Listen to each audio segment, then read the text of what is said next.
In this full guide, I will teach you everything I know about Tahajjud.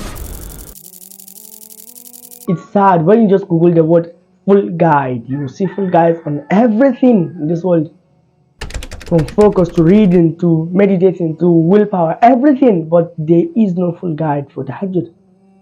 I had so many unanswered questions back then. I was struggling 2 years ago. So many unanswered questions.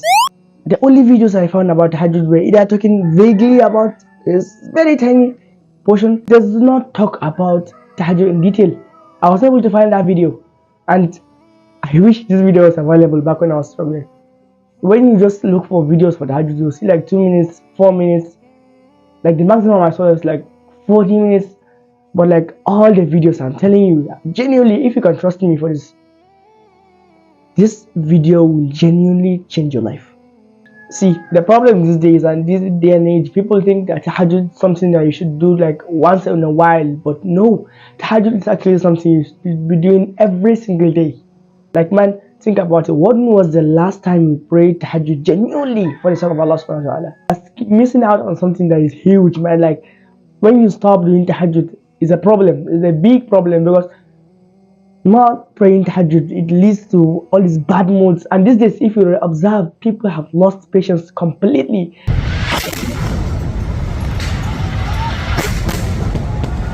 There is no patience in this world these days. When you just bump a person slightly, they just rage out because they are not praying Tahajjud. People look for happiness. People look for increasing testosterone and everything. Like, we all have those in Tahajjud. When you start praying Tahajjud, it makes you more attractive. It boosts your mood. It gives you high energy in the day.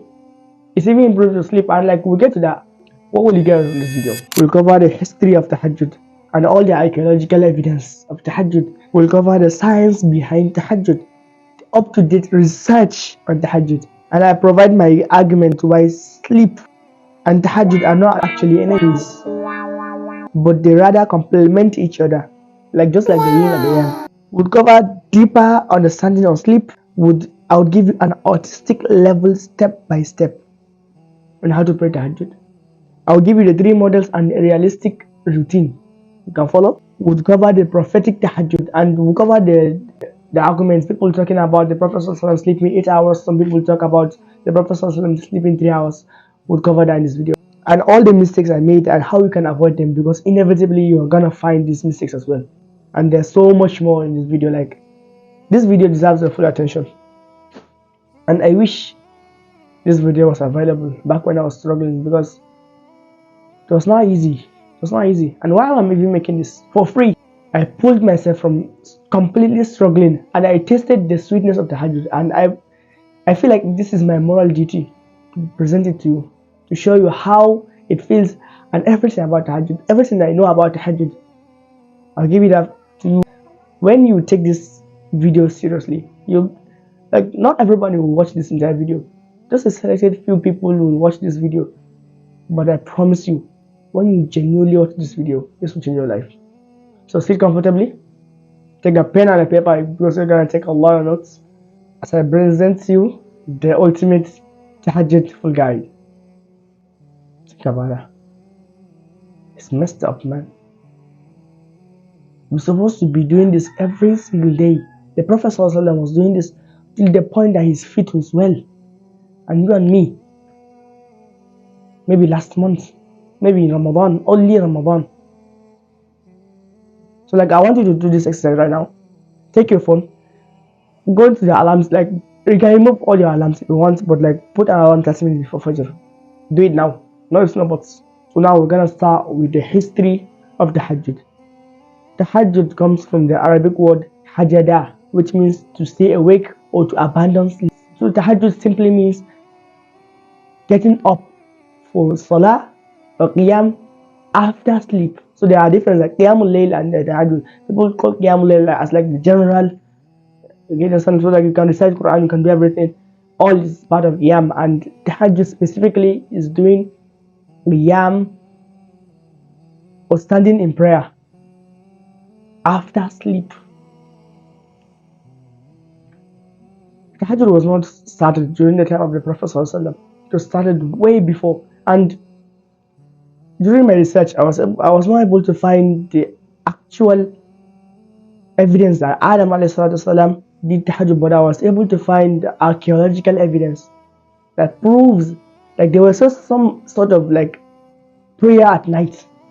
And from all these images in the screen, you can see like in the olden days, during the caveman days, during the olden days, you see people that they gather together and light campfires like outside. But when you see a lamp inside the room, they do not sleep inside the cave. They do not.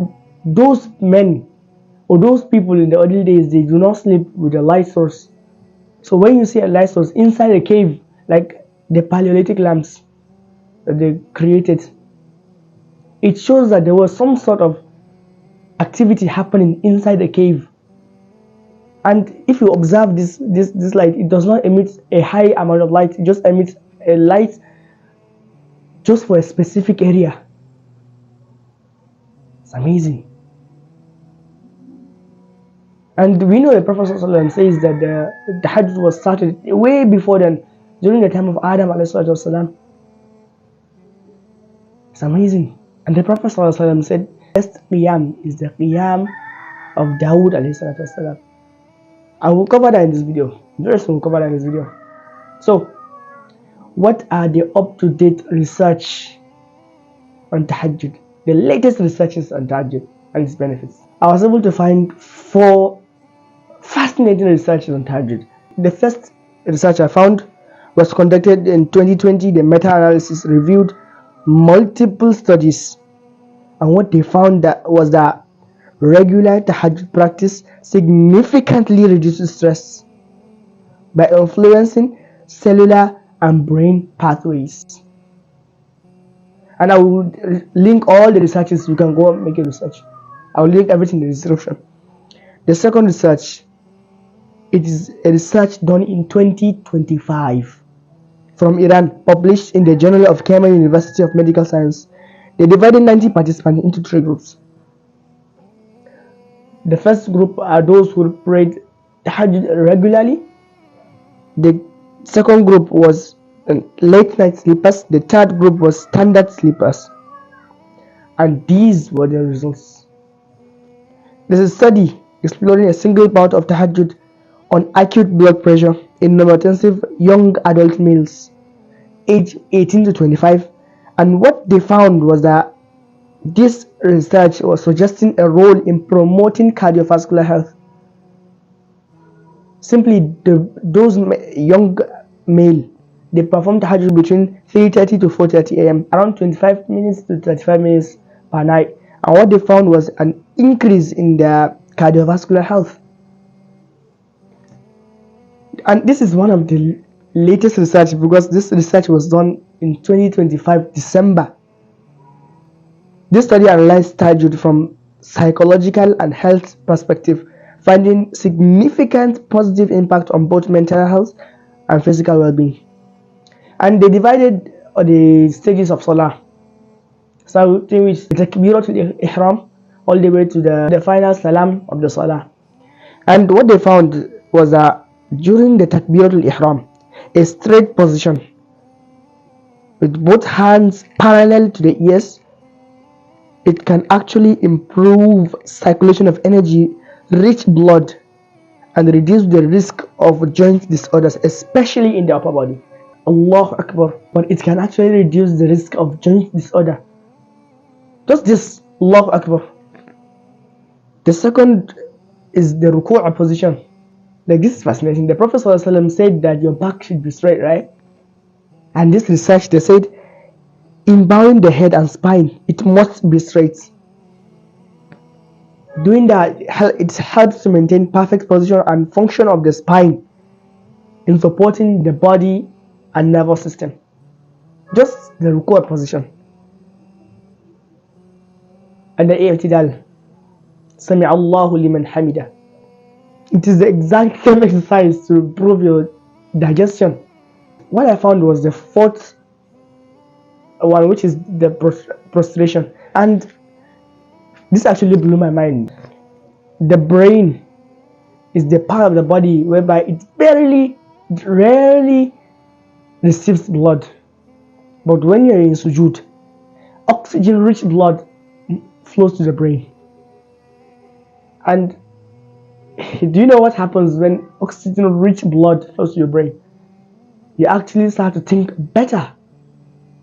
People these days are looking for ways to like critically think, or like finding ways like all this meditation and all these things. But like sujood itself,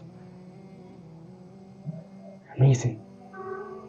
Like, you know what? Like we just have to do sujood right now. Let's do it together. Okay. You'll be able to think properly. Like imagine the Prophet Sallallahu Alaihi Wasallam, he will stay long in his sujood, and amazing. It improves the thinking ability of the brain. Allahu Akbar.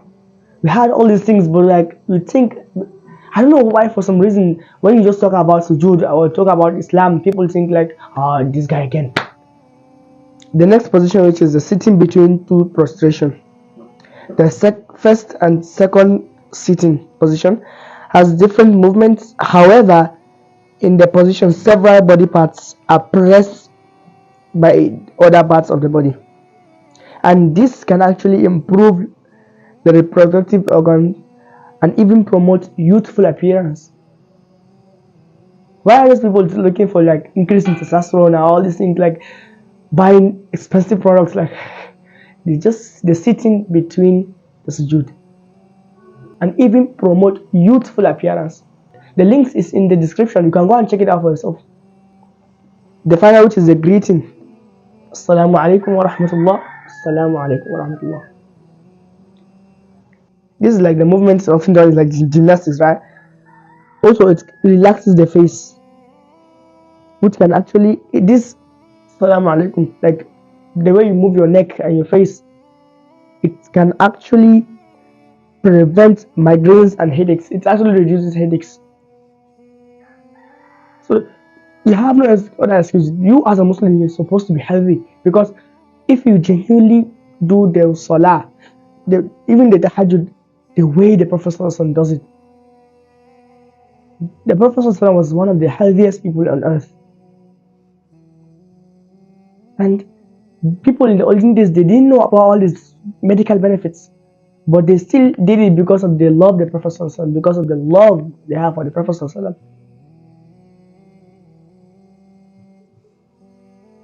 So like, I don't know, for some reason, like anyone trying to discriminate you, anyone trying to stop you from all these things, like just ignore that person. You have all these things, and this is just the salah. It talks about just the salah in brief, and they brought out all this medical benefit just from the salah. Imagine waking up in the middle of the night when no one is watching you except Allah subhanahu wa ta'ala, and you're making dua, making a tahajjud, making a dua, making all these things. The fifth research they found was that they gathered 500 medical students, and about 91% of them actually actively engaged in the exercise. So they gathered all of them. They measured their sleep quality, and a score below 5 indicates poor sleep.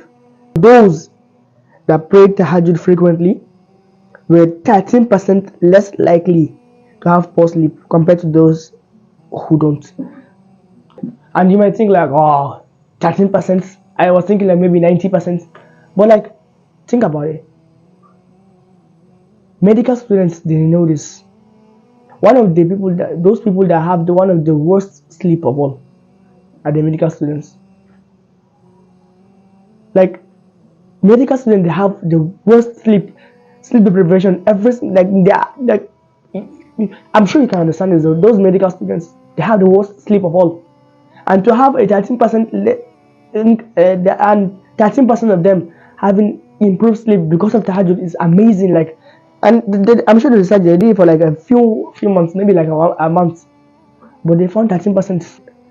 The average was that you pray tahajjud 1 night per week. That's it. Imagine me telling you to do tahajjud every single day, and if an average they found a night per week, 13% of them was able to cure their poor sleep. Imagine doing it every single day. And there are so many testimonials. Like, now what are the Quranic verses speaking about tahajjud? The first verse that came to my mind was the verse from Surah Al-Isra, verse number 79. وَمِنَ اللَّيْلِ فَتَحَجَّدْ بِهِ نَافِلَةً لَكَ عَسَىٰ أَن يَبْعَثَكَ رَبُّكَ مَقَامًا مَحْمُودًا. Speaks about the Maqam al-Mahmud. Like, in the day of judgment, everyone will be gathered, every single one, from the time of Adam والسلام, all the way to the last person on earth. We will all be gathered, and it's a frightening day. Everyone will be afraid. Everyone will be barefooted, like naked. Everyone will just be thinking about his sins and everything, and he have upset. And Allah subhanahu wa ta'ala will be the angriest he have ever been. The Lord, imagine that, the Lord of the worlds, the supreme power, the most powerful, is during that time he's at his angriest state. And the Prophet ﷺ will be called out. And the word used in the verse was Maqam Mahmud. And like Ibn Abbas said, Maqam Mahmud is like a rank to be given to only one person. And we hope it will be given to the Prophet ﷺ, because the Prophet ﷺ promised he would intercede for his ummah. And we hope Allah subhanahu wa ta'ala would grant the Prophet ﷺ intercession for all of us. Amin ya Rabbal Alameen. The second verse is the first 6 verses. First from Surah Al-Muzammil, Ya ayyuhal muzammil qum al-layla illa qalila nisfahu aw inqus minhu qalila aw zid alayhi wa rattil al-Qur'ana tartila. All the way to like inna nashi'ata al-layli hiya ashaddu wat'an wa aqwa qila. Umar radiyallahu anhu, Ibn Abbas and Ibn Zubair, all radiyallahu anhu, they all said the entire night is Nashia. In one narration from Mujahid, it says that the Nashia is from like Isha all the way to Fajr. Anyways, from those verses, it talks about وَرَتِّلِ الْقُرْآنَ تَرْتِيلًا. This is a reciting, like you are supposed to recite with clear measures and recite slowly and beautifully. And like I'm talking from experience here. I've experienced all these things, and it's very, very, like you kind of have the feeling that even the kings don't have that. You will feel so much more happier when you recite with tartil during the darkest nights when everyone is asleep. You will get up and you will recite in Qur'an with tartil. And Aisha radiallahu anha, she said that the way the Prophet ﷺ, he recited very slow. She said that the Prophet ﷺ recited, basically like the way he recites was that it would take longer and the verses, to the point that you would think the short surah is actually longer than even a long surah itself, because of the way he recites. He recites so eloquently. He articulates perfectly. Like, it has an impact on the heart, bro. I'm telling you, like, we're talking about heart, like, go and make your research. The Prophet ﷺ will weep a lot of times during his Tahajjud. And like I'll confess, like I've never even tested that by myself. But I hope one day I'll test that. Weeping in Salah. Like I don't want this full guy to like sound like a lecture, but like these are the things we know. And we'll cover deeper things, right? We'll start covering deeper things, but like think about it. So beautiful, man. And it does not make you less of a man. Like people think like when you weep, like you are less of a man. No, the Prophet ﷺ wept a lot in Salah. He wept when he heard the Quran. He didn't weep maybe you like hit him or something. Like he's strong. You understand? The Prophet ﷺ, in fact, he even said like a strong believer is better than a weak believer, and both of them are good. But like what he mean was that it's not like they would do something tragic to you and you start weeping. No, the Prophet ﷺ was strong, but weeping on Salah, weeping because of the Quran, this is in another level, bro. Another hadith, the Prophet ﷺ said, Zayyinul Qur'an bi-sawtik. Beautify your voices for the Quran. Beautify your voice for the Quran. Beautify your voice with the Quran. Allah subhanahu wa ta'ala also says, وَرَتِّلِ الْقُرْآنَ تَرْتِيلًا. And the word I want you to take from this is the word tartil, which means to recite the Quran like slowly. You understand? But I like back when I was struggling, Some people were telling me to like recite the Quran fast. Some people were saying recite the Quran slow, and there was even someone who was saying that the pace of recitation is divided into three: مرتب التلاوة, right? The al-hadr, al-tadwir, and al-tartil. Some even go a step further and talk about like five of them, but like these three. And some people say due to a lack of time they recite the Quran like fast in hadr pace and everything. And like it just confuses me even more. People will say recite slow, some people will say recite fast, but like the best option is to recite slow. If you do not have time enough and maybe you're like a habit and to revise like 10 juz, 5 juz is a lot for you, so like you can reduce the pace, like try to move it, you can increase the pace, like kind of and finish everything, but like recite the Quran in tartil. That's the command of Allah subhanahu wa ta'ala. There was a time during the time of the Prophet sallallahu and a man came to Ibn Abbas and he told him he recited the Mufassal chapters in 1 minute of Salah last night. And it's talking about like from Surah Al-Qaf all the way to Surah Al-Nas. And it's over like 80 pages above. 80, 90 pages. And like look at the response that the Ibn Abbas was giving this man. Radiallahu rahmatullahi alayhi. Look at the response of Ibn Abbas rahmatullahi alayhi. He said, this is rushing like the haste of reading poetry. You're not supposed to recite the Quran so fast. Sometimes you get to forget. And back then when I was reciting like very fast, I was able to cover a lot of portion, but like the comprehension is not much. So I would advise you to like, even if you're like half student or everything, like just recite the Quran slow. That's just the command of Allah subhanahu wa ta'ala. And the Prophet ﷺ never recited fast. He was reciting slowly. ورتل القرآن ترتيلا. Allah subhanahu wa ta'ala also says, إِنَّا سَنُلْقِي عَلَيْكَ قَوْلًا ثَقِيلًا. He mentioned al-thaqil. Al-thaqil, it means like so like is the meaning, the literal meaning is like a heavy word, and like back then I also realized that people say that Quran is hard, but Allah subhanahu wa ta'ala says وَلَقَدْ يَسَّرْنَا الْقُرْآنَ لِلذِّكْرِ فَهَلْ مِن مُدَّكِرٍ. And like, why is the Quran so hard for me? But I realized that memorizing the Quran is easy. Like Allah says, وَلَقَدْ يَسَّرْنَا الْقُرْآنَ لِلذِّكْرِ. We have made the Quran easy. But like having everything, like I would say, like revising everything, like having everything up here is the difficult part. And the only way you can make it easy is by inna nashi'at al-layli hiya ashaddu waq'an wa aqwa qila. Inna nashi'at al-layli hiya ashaddu waq'an wa aqwa qila. The only way you can make it easy is to recite it in salah at night during Tahajjud. That's not the literal meaning, but like at night is like the most quiet time, like so quiet. Like that's the time you should supposed to recite the Quran during salah. I'm speaking from experience. Like whichever verse, like whichever thing that was hard, when I recited it in salah, it became much more easier. Like there was a time I remember around 2024, I was reciting.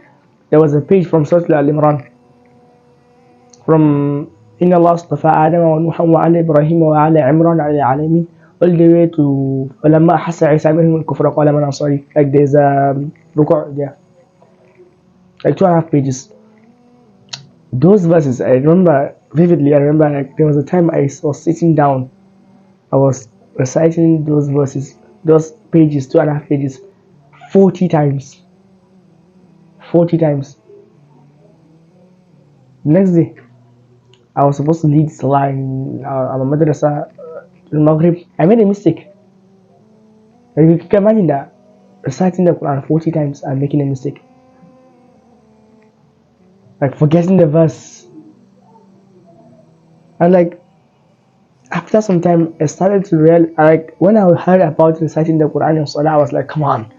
But I tried it, like just give it a try, just a page, like a page, half a page, whatever, 3 verses, 3 lines, 1 line, whatever, just try it. And I'm telling you, it's much better than reciting the Quran 40, 50 times. If you are able to recite the Quran during Salah perfectly, I guarantee you, you will not make a mistake. I guarantee you that verse like it will be like stuck to you.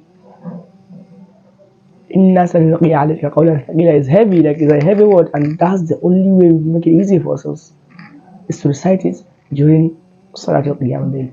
Like you don't just recite it during Salah. The next verses I realized I gathered was the verses from Surah Sajdah, and it's one of the most interesting verses I came across. It talks about the people that their sides forsake their beds.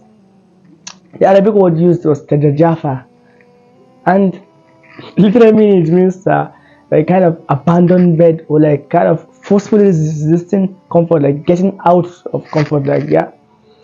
But like it's not easy. Like Allah says it like in an easy way, but like it's very difficult. Like trust me, it's very difficult to get out of bed. I like this, like especially if the bed is comfortable. To get out of bed to recite the Quran to Allah Subhanahu wa Taala, it's not easy. And how can you just do tajajafa? Like how can you just forsake the bed? And for a long time I was struggling with this until I found something like amazing, and we'll cover that in the next chapter. After this verse, I will cover that in the chapter how to like just forsake the bed. And what I found is that the brain does not actually resist tahajjud. Trust me, no matter how much you feel tahajjud is heavy on you, it does not resist tahajjud. There is a different problem. The next verse was Surah Al-Furqan. It talks about Ibadur Rahman, the servant of the most merciful, Allah Subhanahu wa Taala. Like look at the eloquence, like it mentioned specifically Ibadur Rahman, the most merciful. And he mentioned وَالَّذِينَ يَبِيتُونَ لِرَبِّهِمْ سُجَّدًا وَقِيَامًا. They invoke their Lord doing sujood and also doing qiyam, standing up at night, doing tahajjud and everything. The next verses I found was the verse from Surah Al-Zariyat. كانوا قليلا من الليل ما يهجعون وبالأسحار هم يستغفرون. Allah says they sleep but little at night. وبالأسحار هم يستغفرون. And by dawn they seek forgiveness by dawn. And like digging into the tafsir of this ayah, I realized that the scholars differ. Some scholars they say that those people Allah SWT is talking about, they sleep a little at night. Like the first opinion was that those people Allah Subhanahu wa Taala was talking about, they slept, like they were awake for a little while. The other scholars they said that those people they slept a little and they were up the whole night. So like it's kind of two opinions. And some scholars they actually say the best time is like, for example, from Maghrib to Isha. Some scholars they stand in Salah for the whole period of like an hour, like 7 from around this for like in Nigerian times like 7:30 to like 6:30 to 7:30, like an hour. Some on the other hand they said the entire night, like from Isha. Some scholars from Isha all the way to Fajr is that time. So it's kind of amazing when you dig deep down, like into the way the scholars do it, and we also cover the way the Prophet does it, and the way he advises to this, because the Prophet says you should not complete the Quran in less than 3 days. And when I first heard about the hadith, I was like, come on. Because at that time I used to think like anything that would stop me from like intensifying something, I would feel like this is cringe or something, like, but no. Trust me, the Prophet says do not finish the Quran in less than 3 days.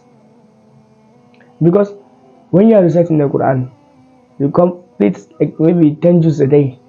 Like you'll be reciting it so fast. Like I'm not against like fast recitation. Like for example, those people that memorize the Quran, because that rule is for like the general public.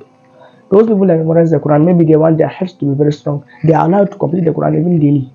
But but like it should not be like your daily completing the Quran daily. No. If you want, like some people like it's like they repeat. For example, if you like want to recite more Quran like in Ramadan and everything, like you are allowed in Ramadan to finish the Quran every day. But like if you can take 10 juice, do it 3 times, it's still okay. You're not supposed to like complete the Quran every 3 days because due to like comprehension and everything. You understand? And the past I used to think like anything, like all these people are like no, but like I'm seeing the authentic hadith. I was like, come on, like this. I was like looking for ways to like kind of defend myself, like I said, for a moment. Like even the fact people talk about it, there's hadith the Prophet ﷺ said, "Ahabbul a'mali ila Allah adwamuha wa yanqal." If you are people, like if you are like me, like those people are ambitious, like they know how it feels. Like it just feels like people are trying to drag you down, like trying to make you like soften a bit. That's how I used to feel back then. And now I am talking to you about the verses. I'm telling you like the hadith. Back then I used to like whoever tells me about the hadith, I just used to like lose respect for that person. It's amazing, right? The best of deeds are those deeds that are done consistently, even if they are small. But back then I was thinking like consistency means like every single day. Like no means every single day, but that's not actually consistency. Whatever thing that you are consistent in, I guarantee you do not do it every single day. Like even the 5 days of Salah, even the Tahajjud, like you cannot see the Prophet ﷺ. In fact, even the Prophet ﷺ did not do like a streak every single day for the Tahajjud. There were days he missed, and he was able to like cover it up during around Duha time. He was not like stop thinking about streaks and everything. Like no, streaks is different, consistency is different. So long as you do not quit, that's actually consistency. So like if you're able to do like something like once a month, next month you're able to do like twice a month, 3 times a month, that is still progress. But like for some people are just telling you that you're supposed to do it consistently rather than doing it like once in a while. That's not consistency, but that's just streak. You're supposed to do it consistently, ideally every single day. But like if you're able to miss it, like if you're doing it once a week, every single week, that's the consistency. As long as you do not quit, that is actually consistency. Let's cover why the brain resists tahajjud. And like I mentioned the points that the brain does not actually resist tahajjud, and I'm speaking from experience here. After countless trial and error, failing multiple times, what I realized was that the brain does not actually resist tahajjud. The brain actually resists the water of ablution. If you observe, like the day you are able to do tahajjud, you are able to do ablution, you'll be able to do the salah. Like very rarely that you will do tahajjud, you will do ablution and you will not be able to do the salah. The brain actually resists that water. And the water is not actually the cause of the resistance. Do you know what that is? The original cause for not doing tahajjud is actually poor sleep. And like you might get upset, like say, oh no, like there are people that slept so poorly and they were no, it's not possible. You might say people sleep less, but people who slept poorly, it really affects the tahajjud. The brain actually wants, like, have you ever have periods whereby you would wake up, look at the bed, and go back to bed?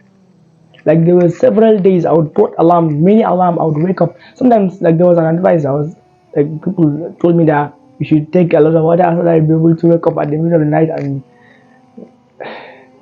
but like I tried that. I woke up. I was filled. I wanted to like ease myself.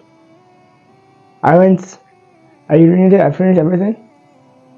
And I was just looking at the kettle like this. I was just looking at it. I was like there's water and everything, like just I was not able to discipline myself to like get into the and start doing ablution. Believe me, I tried. And that's not the only day. Like it happened multiple days, multiple consecutive days. I would look at the water. I was not able to discipline myself for that. And what I realized was that when you have a poor sleep, that's actually the original cause. All the days that you missed the tahajjud, I guarantee you, like if you can remember, you'll see that the days is because probably you slept the phone in your eyes and everything. Like you had poor sleep that day. You can cope whatever you want. That's just the truth. Poor sleep is the original cause of missing tahajjud. And like there was scholar, and there are days like, for example, there was a day I slept around 8 p.m. I just woke up like 12 a.m. like naturally, and I was able to do tahajjud. I enjoyed that tahajjud that day. But like the days I slept 2 a.m., like even if I woke up 4 a.m., I was not able to discipline myself for tahajjud. That's just the fact. And the Prophet ﷺ advised to sleep early. He advised that. And if you are able to fix your own sleep, you will fix all the problems with tahajjud. I was just changing my schedule. Like there was back in 2024 and 2025, I was also doing tahajjud. I was consistent in tahajjud at that time. But like I would have the urge to like kind of intensify it and like kind of just keep doing tahajjud like hard 2 hours per day. I remember 2025 after Ramadan, we were doing 2 hours in Ramadan, 10 days, and then after Ramadan, I just continued that habit 2 hours a day every single day. I was doing that. I did it for around 11 days again. So like I remember that there's a golden rule about tahajjud saying no, not about tahajjud. There's a golden rule saying that it takes 21 days to build a habit, right? And that was the 21. I remember I was doing 2 hours. I did over 40 hours of tahajjud in 21 days. And on the 22nd day, I missed tahajjud for some reason. Although I did wake up multiple times in the night, and I know that there are so many reasons why I failed, because like I was also watching content, and this person will tell me that the best time for tahajjud is this, the best tahajjud is this. Do not eat 3 hours before bed. All these things, I just messed up everything. I remember there was a video I watched. In the video, he mentioned the 3-2-1 rule. Have a productive morning routine. You cannot tell me that you are going to have a productive morning routine if you are not taking care of your evening routine and how much hours you sleep. So the first thing that I do is after Isha, sometimes I go to the masjid and sometimes I do it at home. After Isha, I have a couple of rules. And this set of rules is actually called the 3-2-1 rule. The 3-2-1 rule. And it starts actually even between Maghrib and Isha. So I will write it down here quickly. 3-2-1 rule.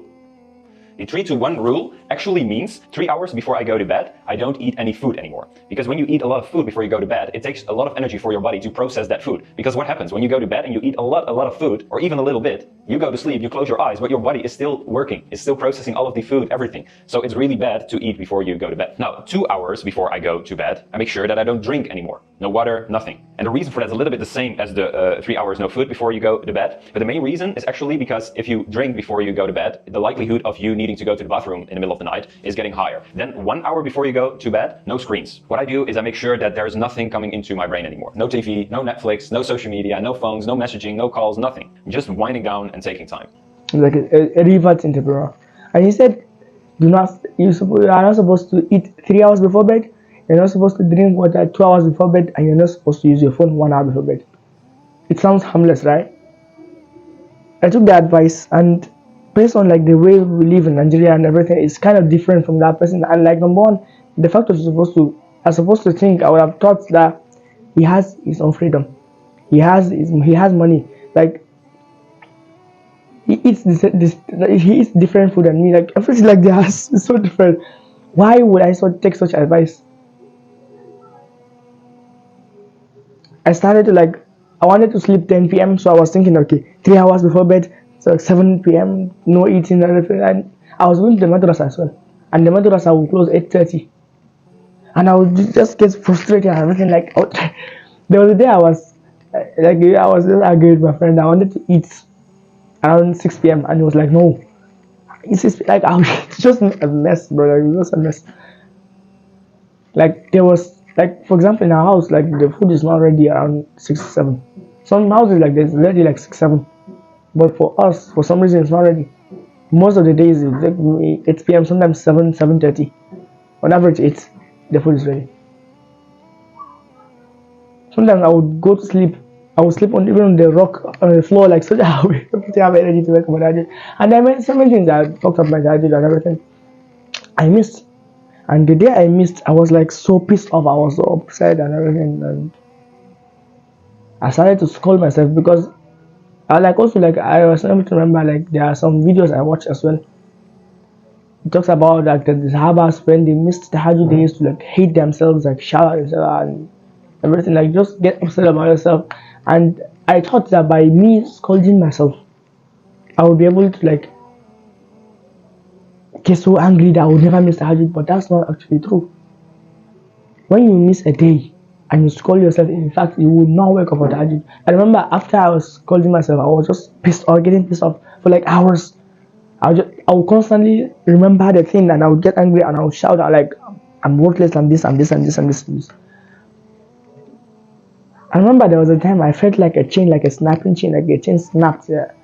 From that day, for the next 8 months, I was not able to wake up for Tahajjud for more than 3 days in a row.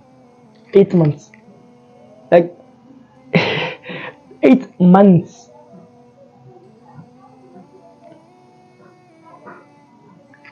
Like, in this kind of period, like in the journey, like, for example, if whatever habit you're trying to make, like, factor in, there are some factors that would, like, for example, the biology, like, also the body might not adapt to something. You're not trying to force anything like that. When you try to force it, that's when it becomes harder to you. I try to force it out, and like there will be days that you will miss it. There will be days that you have like so much less energy. There will be days you have much energy. That's just life. That's how the world works. You're not supposed to like think every single day is going to be 2 hours, 2 hours, 3 hours, 4 hours. No. Even the Prophet ﷺ, there were days he missed. There was a day the Prophet ﷺ said that there was a hadith like Isha, she folds like the pillow for the Prophet ﷺ. It was like full of cloth and everything. She folded it 4 times, and usually the Prophet ﷺ used to fold it twice. When she folded it 4 times, he almost missed his Tahajjud. He woke up later, like very very late, and he got upset and he said, "Fold it the way it usually fold it the way it usually folds. Fold it the way it is usually folded. Do not fold it anymore." And there were days that the Prophet ﷺ was sick, and so like that's just everything like about consistency. Like I mentioned poor sleep, and there are things that would make your sleep worse. Like for example, in the modern day, like the phone it emits like this blue light, and when you're having like an iPhone, like you'll be able to change it from like go to like color filters and change it to like color tint red mode. It will cut off all the blue lights. But I don't know for like Android users, you can check. Maybe there's an app. Like I'm sure that there will be an app like you'll be able to like change it. Just make it red. If you must use the phone, like in fact, why would you even use the phone in the night? There are people like do not make your brain active at night. Just it's a calm time. Just go back to sleep. Go to sleep. Like for example, eating before bed. Like I mentioned, that video it's ruined my like journey a lot. I'm not blaming him, but you should be careful about the content you watch on the internet these days. Because I remember there were days I would shift it from like 1 a.m. to 3 a.m. I would shift it to like 12. I would shift it back to like 3 and I would just change the schedule and everything. Like so, there were a lot of things that made me feel, but you're not supposed to do that. Like there are many things that would destroy your sleep. I mentioned the phone. I mentioned like eating before bed. But like if you try as much as you can not to eat like around bedtime. Like for example, nowadays I would eat like 9, 10. It's okay. You try your best, leave the rest.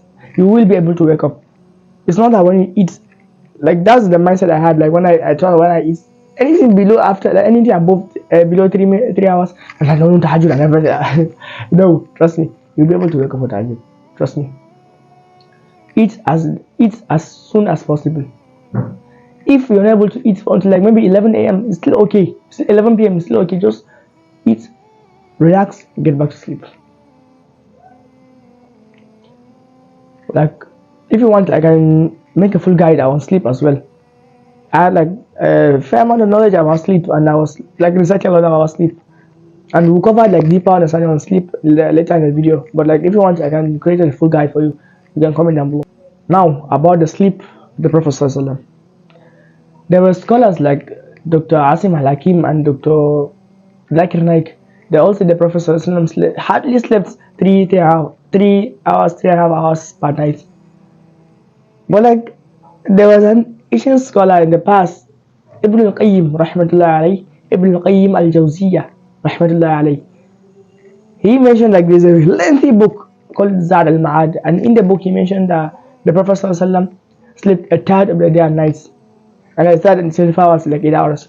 And I was like, I got more confused. Like, how can the Prophet ﷺ, I had to dig into the Prophet ﷺ routine, and I was able to see how the Prophet ﷺ slept for 8 hours, even for once. I got more confused. Like, how can, like, I have no knowledge compared to like Ibn al-Qayyim, but like, I was not able to like sit together and understand what they was trying to explain. And I had to like look for the book myself. I had to download there's a PDF. I checked. I saw everything. Ibn al-Qayyim says the Prophet ﷺ, his sleep was balanced. He slept a third of the day and night, which is 8 hours. And he did not mention 8 hours specifically, 8 hours, but he said a third of the day and night. And then you do the calculation, you see 8 hours. And I was like, then why did Dr. Zakir Naik and also Dr. Aslam Hakim and so many scholars, they say the Prophet ﷺ slept little. Some scholars in the past also, they slept a little, like 3 hours, 2 hours, 4 hours, and they'll be able to be active and everything. It got me so much confused, and I was not convinced. I had to like dig deeper, like what is happening. Like I want to know, I want to like kind of understand why. I take the Prophet ﷺ. Aisha narrated that the Prophet ﷺ would sleep after Isha. Like I would just kind of put the pain into you, like you try to understand this. Okay, the Prophet ﷺ slept after Isha. What's the time of Isha? Like in the Arabian Peninsula, Isha is like on average, let's just say 8 p.m. But there's another hadith that says that Prophet ﷺ liked to delay Isha to like the first third of the night be gone. First third of the night is like when? When it's done, it's like 10 p.m. The Prophet ﷺ as well, like it is mentioned that the Prophet ﷺ recited learned surahs like Surah Zumar, Surah Isra, Surah Sajdah, and also he would speak to Aisha. And how did he sleep around that time? And he would wake up like half of the night. When you calculate the nights, you see that the Prophet ﷺ, like the nights, like I was using Nigerian time, which is very similar to the Arabian Peninsula, and we'll do the calculations together. Think about, like, I want to like to kind of understand. The Prophet ﷺ would wake up middle of the night, and he would do a third of the night there. Like imagine if he slept 10 p.m. He woke up 12:15. Did Tahajjud for like 3.5 hours until 3:45, and he will sleep again. When you do the math, you see like it's like 4 hours. And there was no, like, to my knowledge, I don't know any hadith that the Prophet ﷺ slept for 4 hours in the daytime. It got me so much more confused and complex. Like in one place, it will say the Prophet ﷺ liked to delay Isha. In another place, the Prophet ﷺ to say he did Tahajjud two thirds of the night. So like, it's just confusing me more, and I had to like dig by myself. What I realized that, for example, like in Surah Al-Muzammil, like we covered Surah Al-Muzammil, he says, "Qum al-layl illa qalila." Like there were days like the Prophet ﷺ, Allah subhanahu wa ta'ala says that the Prophet ﷺ, there were days he did Tahajjud for 2/3 of the night, some a third of the night, some half of the night. Like when you try to judge every single hadith as like in the same day, you would get like it will not, like you would not get like understand anything about that. On different occasions, like it was flexible. Do you understand? That's what I was not able to understand that time. And 2/3 of the night, half of the night, like there were days that, like there was a time like before Badr, the Prophet ﷺ was up the whole night in Qiyam. So like you should not have a definite number for the sleep. And also like when you look at half of the night, like for example in summer, the night is like 7 hours, and half of the night is like 3.5 hours. So it's easily like a third of the night, maybe like when it's in the winter. Because so like you kind of need to understand this. I'm like still checking for I'm still like not fully convinced. And if you know more about this sleep that the Prophet ﷺ slept and how Ibn Qayyim explained in Zad al-Ma'ad, because I had to like look for the PDF myself. I looked at the PDF, I was not able to see the calculations how the Prophet ﷺ slept. And I did actually math actually. Like when you look at the summer and the winter in the Arabian Peninsula, when you dig down the original math, you realize that Summer in Mecca, the Isha is between 8:30 to 8:45 p.m. at night, and also Fajr is around 4:15 a.m. And also in winter in Mecca, the Isha is like 6:40 to 7 o'clock p.m. and Fajr is like 5:30 to 5:45 a.m.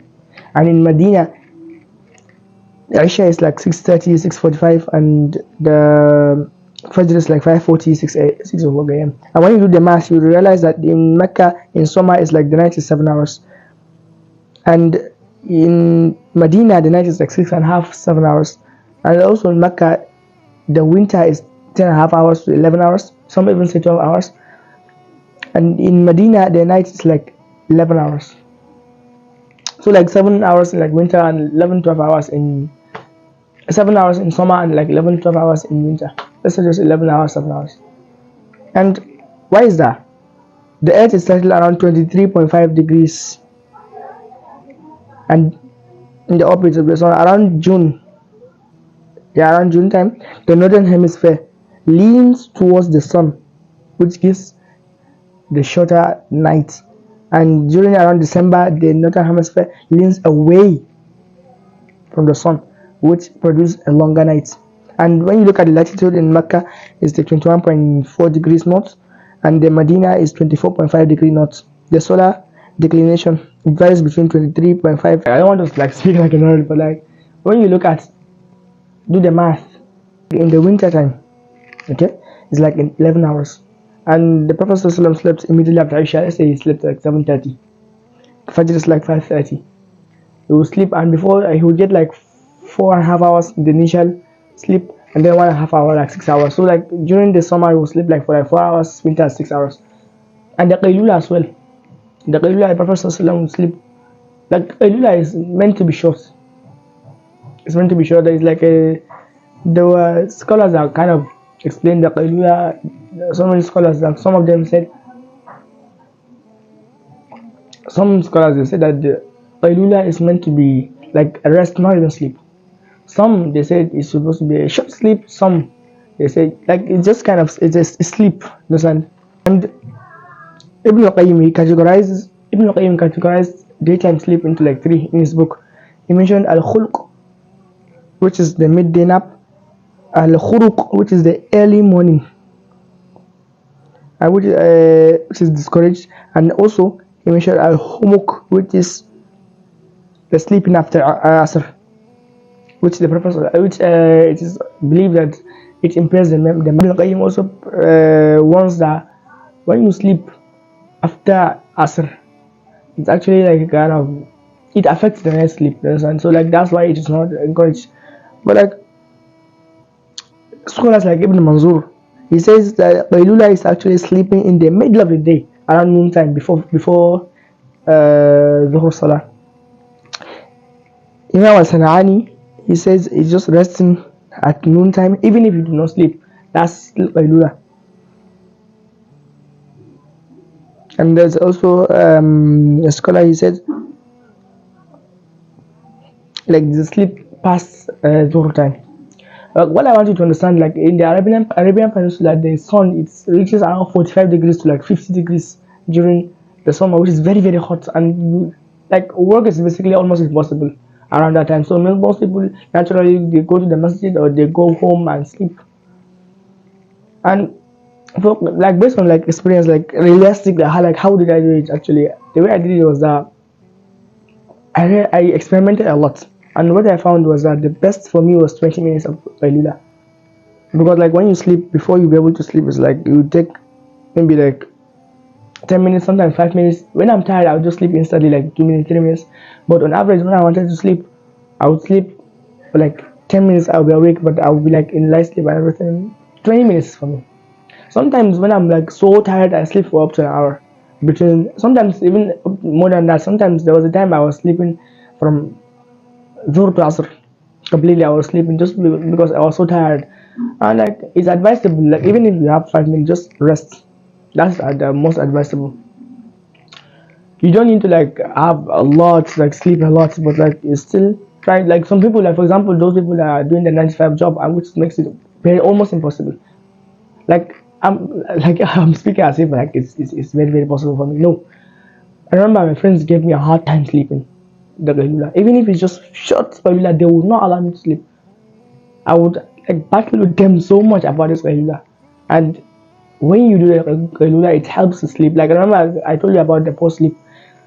I guarantee you, like 70% of the time that you missed Tahajjud is because of Qailulah, and 90% of the time you missed Tahajjud is because of post sleep. Like these days, like how is it realistic in this day modern day and age? Like for example, in the past during the time of the Prophet Sallallahu, like in the village, like naturally everyone is tired. Like in fact sometimes when the Prophet was delaying Isha, you realize that some Sahabas they say that the Prophet when he would delay Isha would think that the Prophet forgot, and some of them would be even sleepy, and he would do the Isha and everybody would go to sleep. He wanted to do the Isha when after Isha nothing else. That's why the Prophet likes to delay it. The Prophet it is mentioned that he dislikes sleeping before Isha, and he also dislikes talking after Isha, because I think it was even a verse.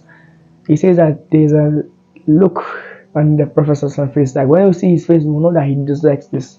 There's a kind of smile he does when you speak to him after Isha and when you want to sleep before Isha. So like on average, like on the time of the Prophet is like it's normal, but like these days it's not the normal. It's not the norm these days. People sleep 11, 12, 1, 2, and like I remember there was a time I was trying to force myself to sleep 9 p.m. and I would get like it was as if my friends hate that, but like they know I'm supposed to do that because I had to like wake up like super early, 1 a.m. do my qiyam, do work on my business and everything. But like the my friends would like give me a hard time.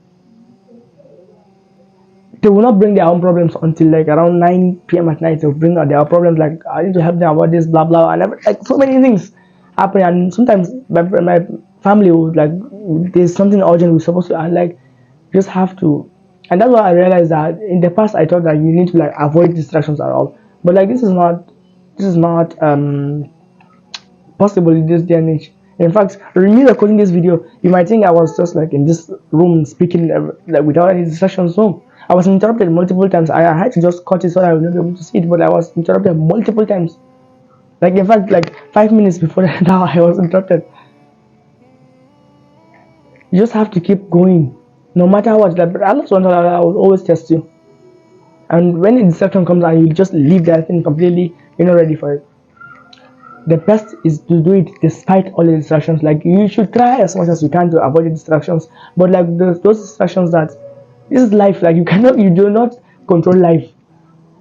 When it is like a must, you just have to like kind of reconcile with everything. Like these days, like the things are making us like sleep. Like sometimes we sleep with like our earphones on. Sometimes we sleep with our phones. Sometimes like people don't even do dua these days.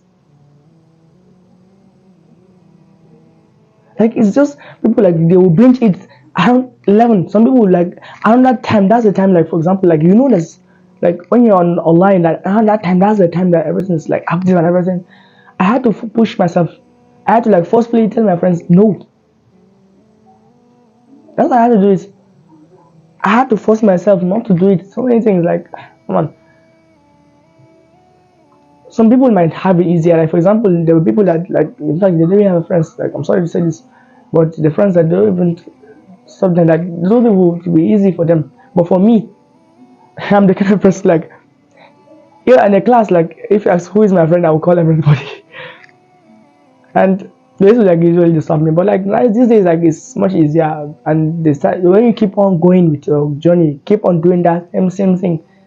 They will distract you, but keep on doing it, they will stop distracting you. They will start to like reduce and everything. Which is the best part. People they kind of adapt, but like I mean, you might think that no matter how hard the life is, they will adapt to that. In the next chapter, I'll give you the practical step by step you're supposed to do, the actual step by step routine. There are like 3 models. We'll cover all the models. There's the first model, which is to do the Tahajjud immediately after Isha. The second model is to do it, sleep and wake up in the middle of the night, do the Tahajjud, go back to sleep. The third model, which is my own favorite, and the model like I was able to enjoy a lot, was the sleep And then for the last set of the nights, wake up around 3 a.m., 4 a.m., do a tahajjud, and stay awake until Fajr time. We'll discuss everything in the next chapter. So now, we're going to cover the practical step-by-step system. And please, if you were not paying attention to the last part of the video, you have to pay attention to this part, because this is the most important section of the entire video. We're going to discuss 3 models. The first model is the easiest one to do, which is to pray Tahajjud after Isha, or we can call it Qiyam. It's to pray it immediately after Isha or before you sleep. The second model, which is also known as the Qiyam of Dawood, you would first sleep for an amount of portion. You would first sleep for a portion of the night, and then you would wake up in the middle of the night, do your Qiyam, do your du'as, do everything, and then go back to sleep before Fajr. And the third model, which is my own favorite model, is basically you sleep in like one full chunk of sleep, and then you wake up by the last part of the night, maybe 3 a.m., 4 a.m., 4:30, whatever. When you wake up, and then you have to stay awake till Fajr time. And we're gonna start with the first model. The first model is easy. Just do your Qiyam, do your Tahajjud, do your Qiyam, your rak'ah, three rak'ahs, and I would advise you to start with 3 rak'ahs. Like you can start with the Shafa and Witr. Start 3 rak'ahs immediately after Isha. See, back in 2022, I discovered this model, and at first I was not the one that kind of started it, because I have a friend of mine, and I remember that friend had a habit of praying 3 rak'ahs after Isha, and like in a kind of group, and he's like very, very confident. I like his confidence. In a group, whenever, like, he would just, after the Isha, he would not even talk to us, he would just stand up and get up for Salah. And I was just observing him. In 2022, he started that. At first, I was like getting pissed off and everything, like, oh, guy, like, at the time. And when he gets up to do the Qiyam, some of my friends join him. Everybody starts to join him. The pressure, whatever, I started to join him. And I would do my own 3 rak'ahs. Very, very short rak'ahs. The first, I would recite Surah al-A'la in the first rak'ah. The second rak'ah is Surah al-Kafirun. The third rak'ah, I would recite either Surah al-Ikhlas alone, or I would recite the last 3 quls. Basically, I would just do that, and that's it. I think for a while, I did not realize that how long time was going, because what I realized that was that I did that for like 3 to 6 months. I'm not sure, but around that time. And my friend, was doing it for more than a year. Amazing, yeah. Like I mentioned that this is the easiest model, but at the same time, for people like us, this is one of the hardest models. Okay, it's easy just to do 3 rak'ahs after Fajr, right? But like, I have some reasons why I say that, because number one, for people that think that, like for me, I've always been an ambitious person. Always, my whole life, I was an ambitious person. That is why I was thinking like 3 rak'ahs after the Isha. I know, I just have to do like a lot, and I struggled doing that. Also, it created like 2 problems in my mind. The first is that, what if I'm in a family or a friend situation, like we're in a group? The second problem is that, what if I'm teaching you that you cannot remember, you do not memorize the surahs? And thinking about, before creating this guide, I was thinking like, how can I help every single person possible? And what I realized is that, from my own journey, I struggle like with all of them. Most people don't know this, but like from 2022, I did not memorize those surahs as well. Anyways, the first solution for the first problem, like when you're in this friend situation, like my whole life, if you've known me, I've always been an introvert. Always, like I was just like this scared kid. There is no confidence in me back then. In a group, I would be like too shy. Like even in school, I'm like the shyest kid. I'm always like silent and everything back then. And then it would be kind of difficult. Like that friend made it easy for me, but like when I moved to a different group of people, it made it like harder, because there are some people that would like, I'm like this kind of people that whereby I'm just like this scared, like what if they see me as a Sufi? What if this what like I was just this scared guy. Always have been scared. I would be too shy to speak it up. And the best advice I would give the kind of people like me back then was that just get up and do your salah. Finish everything. Like sometimes I would finish the salah and I would be thinking like before I would start my dhikr, I would start thinking about other things like forget after so salamu alaikum, salamu alaikum, start with dhikr. It takes like 2 minutes and then just get up for salah. Don't even talk to anybody else. Get up for salah. And believe me, those 3 rakats will take you like 2 minutes. That's it. That's the first solution. The second solution, however, is when you have stubborn friends like I did.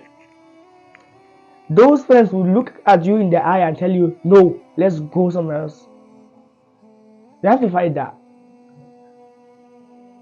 You can either tell them, okay, give me 2 minutes. And like before you do it, 2 minutes is gone. But like you might see the frustration in their faces, but just tell them, give me 2 minutes and that's it.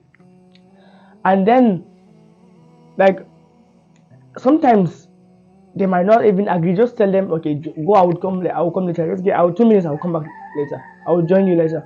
That's it. Just get up. Don't even argue. Don't even do anything. Just tell them, I will join you later. Get up and start your salah.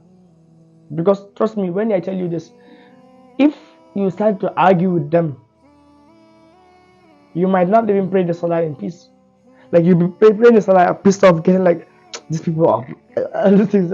Calm your mind and just pray the salah. I see it as that. 3 rakats.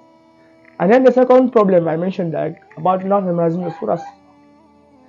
Back as of my whole life, I didn't know. I like in Nigeria there's a norm, like for example the last half ajiza, like almost everyone knows that in Nigeria. Like even if you do not memorize it, you can recite it fluently.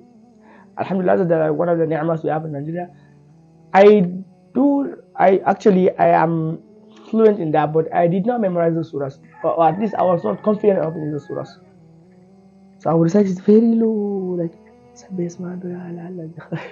would recite it so low until there was a time I had to recite it in public. I had to like kind of like it's not I was able to recite most of the surah verse, and I would kind of skip a few verses. And there was a time I was asked to lead, like in like a friends group, so I had to like recite the surahs. I made a few mistakes and they corrected me. I realized that it was just like 1-2 hours I didn't know about the surah. So if you do not memorize those surahs, you can try to memorize them. If it's too much for you, it's not fard, it's not mandatory, it's just a sunnah of the Prophet. I remember in 2024, like I was elected the Amir in our school, the assistant Amir. 2024, yeah. They thought because they saw the way I used to carry myself, I don't used to like get involved in all these things. But like when they saw me, they thought I'm like this sheikh. This I remember at that time I didn't memorize anything. Like if you ask me to bring out a full page, I'm not able to do that. Trust me, I tell you this, because like I memorized, like there was a sheikh coming to our house like around 2020 and he left and all this. I didn't know anything at that time, but they elected me as the assistant Amir because they saw how I carried myself. So I was asked, there was a time I remember a funny story. I was asked, they said that we want to listen to the recitation of the assistant Amir. And I was like, oh my god.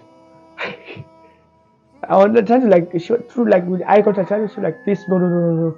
And she was yeah, get up. Everyone was the eyes was on me.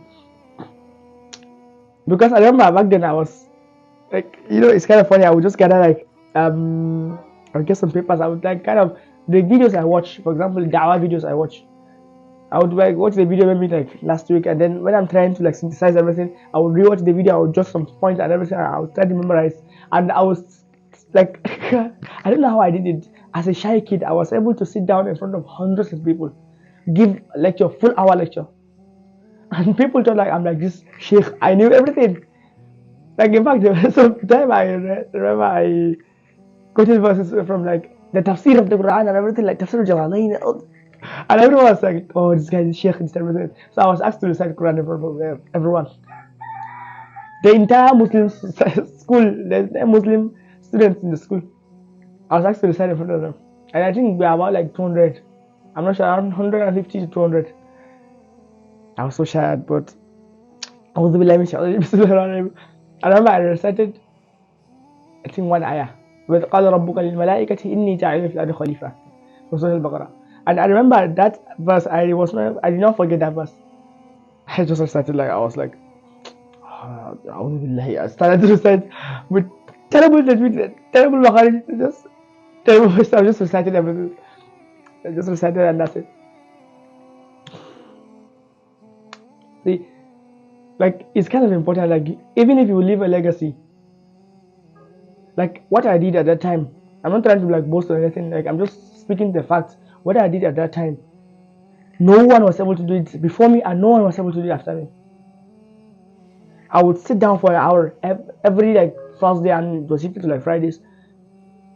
I would sit down and give a lecture for a full hour lecture, and like the best part was that your niyyah, like when you have a strong intention to do something, Allah subhanahu wa ta'ala will help you. Because I remember there was a day, like randomly, usually I used to prepare like notes and everything when I was like ready to recite, and that day I was not ready at all, like I did not have anything prepared, nothing else. And during that time there was a sheikh that was coming to like give us da'wah and everything, and I remember that day I was sitting down, and then they called the sheikh. He said, no, he's not gonna be able to come. And the eyes was on me like, yeah, Irfan, you can come and give us lectures. I was like, I don't have anything to say, just go and give us lectures. I was like, oh my god, ya Allah, ya Allah, ya Allah. I sat down quiet. I started with this dua, and this dua actually, even till this day, even before recording this video, I advise someone, like, whatever thing you're going to do, especially like you have to speak, recite this dua. It's the dua from Surah Taha, the dua that Musa alayhi salam recited. رب اشرح لي صدري ويسر لي أمري واحلل عقدة من لساني يفقهوا قولي. I just started my speech, Alhamdulillah, salatu wasalam, the same way like Zakir Naik used to do. Salatu wasalam ala Rasulillah. Started, Rabbi shrah li sadri wa yassir li amri wahlul 'uqdatan min lisani yafqahu qawli. I just started, and subhanallah, I gave an hour, like I was giving the story of, I was just like telling them the story of Dajjal, and for 1 hour straight I did not pause. I was just, I gave everything till the point I almost had the bell. I look at the time, it was an hour. And the funny part was that I wanted to stand up because I don't want any questions, because I don't know anything. I was asked more than 10 questions that day, and all the questions, I answered all the questions. Like, this is an example of Allah subhanahu wa ta'ala that helps you. Like, they tried to challenge me, everyone was just asking questions, and I was just answering questions. For some reason, like, all the questions they asked, I already knew. I just knew those answers, that's it. Like, at that time, if you ask me, like, what are the sunnah of salah, I do not know anything except those things that I knew. So, like, I kind of left a legacy, and I wish I like did more of the lectures, because I did not start lectures early, and I did about 5 to 6 lectures, I'm not sure. The first model: sit down, memorize these verses, if possible. If not, it's a sunnah, you can recite whatever verse you want. But like they like, do not think that this, like, do not underestimate this, because the power of consistency. I will still quote the hadith again. The Prophet ﷺ said, أحب الأعمال إلى الله أدومها وإن قل. The best, the most beloved deeds are the deeds that are done consistently, even if they are small. Or I would take it a step further, especially if they are small, because people, for example, if you tell them, okay, like, do 10 istighfar a day, they will say, 10 istighfar, I want to do 1,000, 10,000. Believe me, when you do 10,000 istighfar, like, it's very, very hard to sustain. The best thing is that to do it consistently. People, like, they have so much ego to the point that they will underestimate this thing. And if, for example, you have the mindset and you have the ability to never underestimate something small, it will set you apart from every single person. Trust me, I guarantee you this. When you have, let me repeat it myself again, when you have the ability to not underestimate a deed, it will set you apart from every single one. We're going to discuss the second model. the second model, also known as the Qiyam of Dawood. There's a famous hadith. The Prophet ﷺ said, "The best of fasting is the fasting of Dawood," and I think he mentioned like Dawood ﷺ would fast today, he would skip tomorrow, fast again, skip that. So that's how he used to do. And he said the best Qiyam is the Qiyam of Dawood ﷺ. I think he said how far Dawood, I'm not sure. The way Dawood ﷺ used to do was that he would sleep for the first part of the night. He would sleep. He would wake up in the middle of the night. He would do his qiyam, recite whatever he was given at that time, and then he would go back to sleep right before Fajr, around 6 of the night. And that's the kind of tahajjud the Prophet ﷺ even used to do. And this is actually the best of the model. But like, this model was actually the hardest for me to sustain. Because like back in 2025, I tried this model for the first time. I did not start the model early until around the last 10 days of Ramadan. The last 10 days of Ramadan, as you might know, from like in Nigerian time, it's like 1 a.m. all the way to like 3:30 or 4 a.m. and then you go back to sleep. And fortunately, I was among those that led Salah. See, in 2024, my friend Fadil, an amazing friend of mine, he first brought the idea of leading Salah at Tahajjud in our masjid, because like there was no Tahajjud in our masjid for years. Like the masjid was built for like, I think for how many years now? Like 12 years, 13 years, and there was no Tahajjud up until 2024. So basically, he volunteered to lead the Tahajjud, and it was amazing, fascinating, everything. He did the Tahajjud and everything, alhamdulillah. 2025, he was not here, he was not available. So I have to, because people like at that time, they used to tell me to lead the Salah. Like, it's also fascinating, like this is a side point, but like Allah subhanahu wa ta'ala always chooses leader. He always tests you as a leader. He always, like, look at all the leaders in this world. They did not start like one day I'm become a leader. There are signs that you will be a leader. You see the Prophet, that Allah subhanahu wa ta'ala will always pick you to lead. He will always give you responsibility, and he will always test you for like this leading. You have to start leading even when you're small, all the way to like when you grow up, and Allah subhanahu wa ta'ala will give you the ultimate leading. And then I was like reading Loma Salah, like the 5 Khamsa Salawats, I was reading that, and then the burden was on me. I have to recite the Qur'an. I have to do the Tahajjud, lead the Tahajjud in front of everyone. We started with my friend Fadil the first day. The funny thing was that I thought I knew like Surah Al-Baqarah like my name. I stand in the mihrab of the masjid, Allahu Akbar, and I wish someone told me this. It is so heavy, so hard. I remember around halfway mark, I was so exhausted. It was as if, how would I say it, like a heavy stone was on me. How it was so hard. I was just reciting and I was so tired at the same time. It was a juice, and my friend was telling me, "Oh, reciting tartil, calm down, recite slowly," and I was so tired. I drank water, I was still tired again.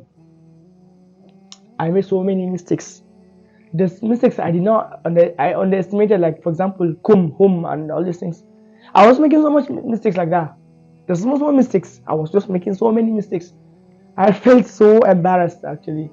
But like, the thing I noticed is that you make mistakes as an imam, you lead Salah, you make a lot of mistakes.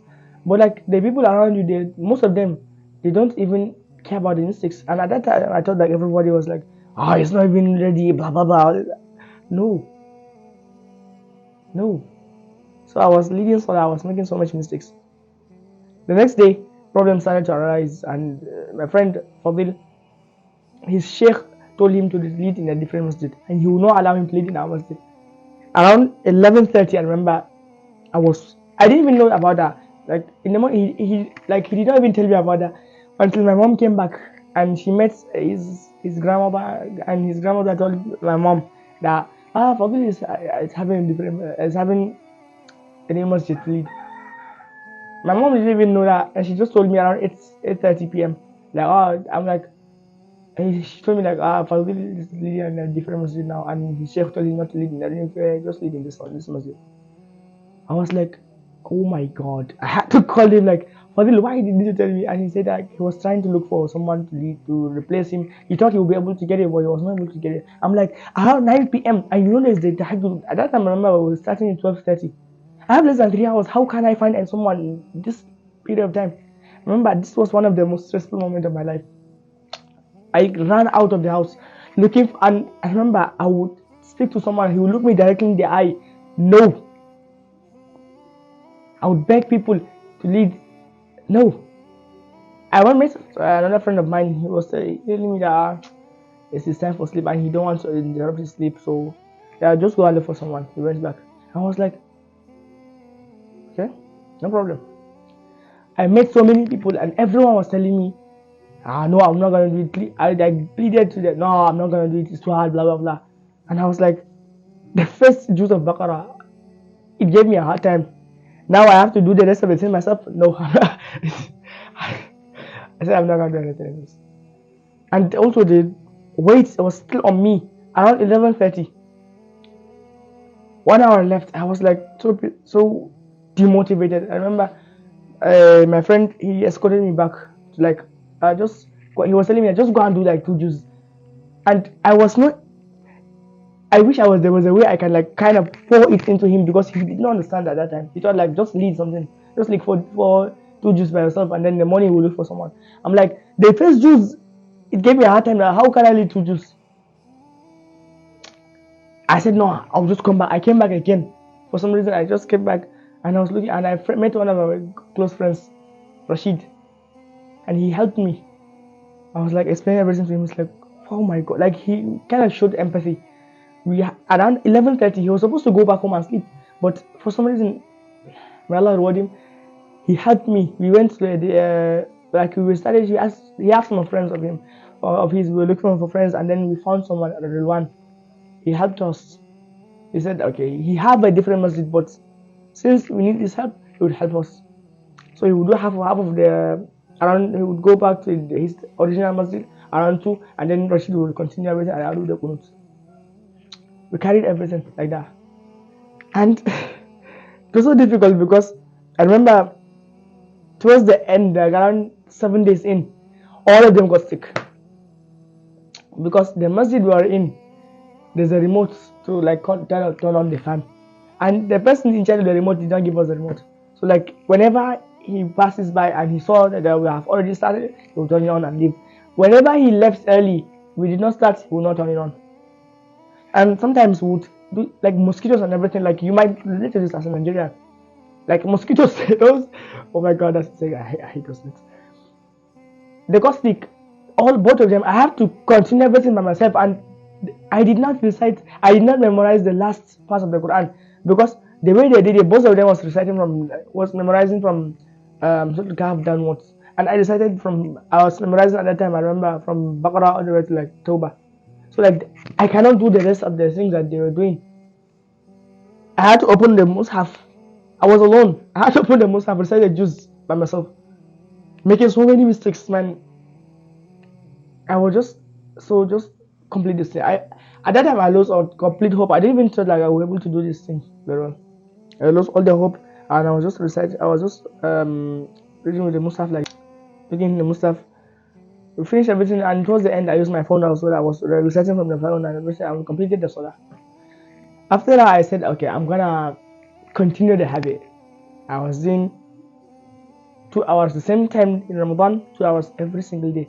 I continued that 2 hours. Like when you enjoy something, like it's kind of like, I will not say it's kind of shortcuts the process, because like normally you would kind of get tired of all these things, but like when you love it, like at that time I genuinely loved Tahajjud. Genuinely from the bottom of my heart, I loved Tahajjud. And I continued like 2 hours every single day, 2 hours, 2 hours, 2 hours, to the point I did 11 days, and total I think I have like around 40 hours of Tahajjud. That was when I reached my breaking point, and I kind of gave the story earlier. It was hard for me because for me personally, the reason why this model was hard was because naturally I'm a like deep sleeper. Because I observed this, I would wake up. Sometimes I would go to like deep sleeps to the point that even if you slap me, I would not notice that. Sometimes like to the point that I would reach this sleep, to the point that sometimes they will say I'm even like sleepwalking like in the past, but like alhamdulillah I've stopped that. My sleep will be so deep to the point that I would not get up from to like wake up is a big problem for me. I had to face. And also like when I sleep I would wake up again. The hardest part was not the tahajjud, it was the fajr, because I remember I would do tahajjud for 2 hours, get exhausted, I would go back to sleep. When I went back to sleep, like I would sleep for like an hour, and for fajr time I would try to wake up. I was not able to wake up because instead of me to go into the REM sleep, I would go into the deep sleep. I will cover all these things in the future, in the next chapter during all the sleep architecture and everything. I would go to the sleep. I would not wake up from that. And my mom would try to wake me up. She would splash water on me. I would get up and I would go back to sleep. I would be so exhausted, and I was starting to miss Fajr. To the point that I would wake up for the Tahajjud 2 hours, but I would miss Fajr due to that. And I did experiment in so many ways, and like I know I'm not the only person. Like some of you can relate to this, but like what helped me, I tried so many measures. Like the thing is that you have to avoid yourself from entering into deep sleep. Normally, the average person like can sleep 30 minutes before Fajr and wake up Fajr, he's refreshed. But for me, it's not easy. I have to like sometimes sleep on the floor. Sometimes I will sleep like sitting down, because like when you're sitting down, you would not go into like deep sleep. You kind of got into light sleep and then you wake up Fajr. It gave me a hard time, like really. And when I got like so when I like kind of failed and everything, and I took it so intense 2 hours every single day, I failed for 21 days. I just kind of scolded myself and everything, and you can check the previous, I gave the story in detail. I missed Tahajjud for so long. And this is the Tahajjud for the Prophet ﷺ, and especially this kind of Tahajjud, I don't know, like for that, there are so many different type of people. Some might find it easy, some might find it hard. So depending on that's why I give 3 models. No matter what, like you can do, you don't have any excuse in all those 3 models. And this model is actually best for students that, like for example, medical students, and they will sleep, wake up, and everything. You can experiment. And then there's a third model, which is my own personal favorite model. It's basically when you will sleep for a long chunk, and then towards the last part of the night, you sleep. You would get up for tahajjud, and you will stay awake. That's the important part. You will stay awake. And I tried this model back in 2024. I was consistent in it. I remember I was doing an hour a day, and I increased it to like an hour and a half. I was doing it. I think I did it for like, was it 2 weeks or 3 weeks? I think 2 weeks. So I was so happy, and I would be so much more energetic in the whole day. I remember once there was a time around 2024 May. I got up. I was doing tahajjud. I would recite so calmly. I was so happy. Like it's kind of filled the void inside your heart. I was reciting, so I was enjoying those recitation. After Fajr time, I felt the kind of energy I've never felt. Like you would never feel that kind of energy, because people, no matter how much you optimize your sleep, no matter how much you optimize your diet, everything, when you get up for tahajjud, your energy is like reaches a level whereby no one will kind of understand you except the person that did tahajjud. So I was like so energetic. My brain was like sharp. I was memorizing everything very, very fast and all these things. And there was a time I remember the reason I quit that model, because like at that time I was like insecure and everything. I was like reciting so loud. And remember back in 2024, I used to recite Quran so loud to the point that when I'm reciting so slow, I feel like demotivated. You can relate to this. I'm reciting the Quran so fast. And sorry, I was reciting the Quran so loud. So there was a time I was reciting, my door was open, and my mom was sleeping in the parlor. I had like fan in the room. I had a problem, so she was sleeping temporarily in the parlor. And I was reciting loud. And if you know my mom, she's the kind of person whereby any single distraction, any single like small thing can actually stop her from sleep the entire night. And she's the kind of person whereby she would sleep very little portion of the night. If she sleeps from like 10 p.m., she would wake up around 1, and that's it. Her sleep is done. That is why sometimes she sleep around 11 to the point that she would wake up. She would like, it's very, very hard for her to sleep for more than 4 hours. and she had so little sleep in her eyes.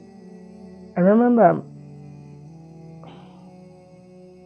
that time I was reciting loud, and she told me, Irfan, lower your voice. You are disturbing us that are sleeping.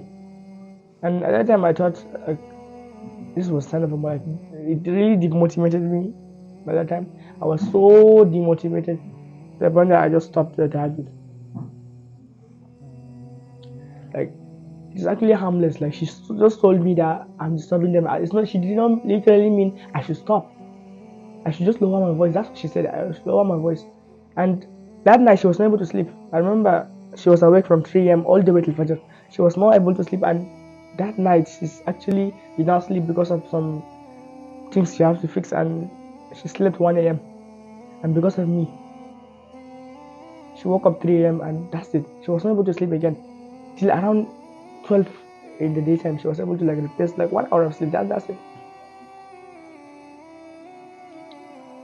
I got demotivated because I didn't have like that level of confidence in the past. From that day, for the next 30 days, I would wake up for Tahajjud naturally without an alarm or anything.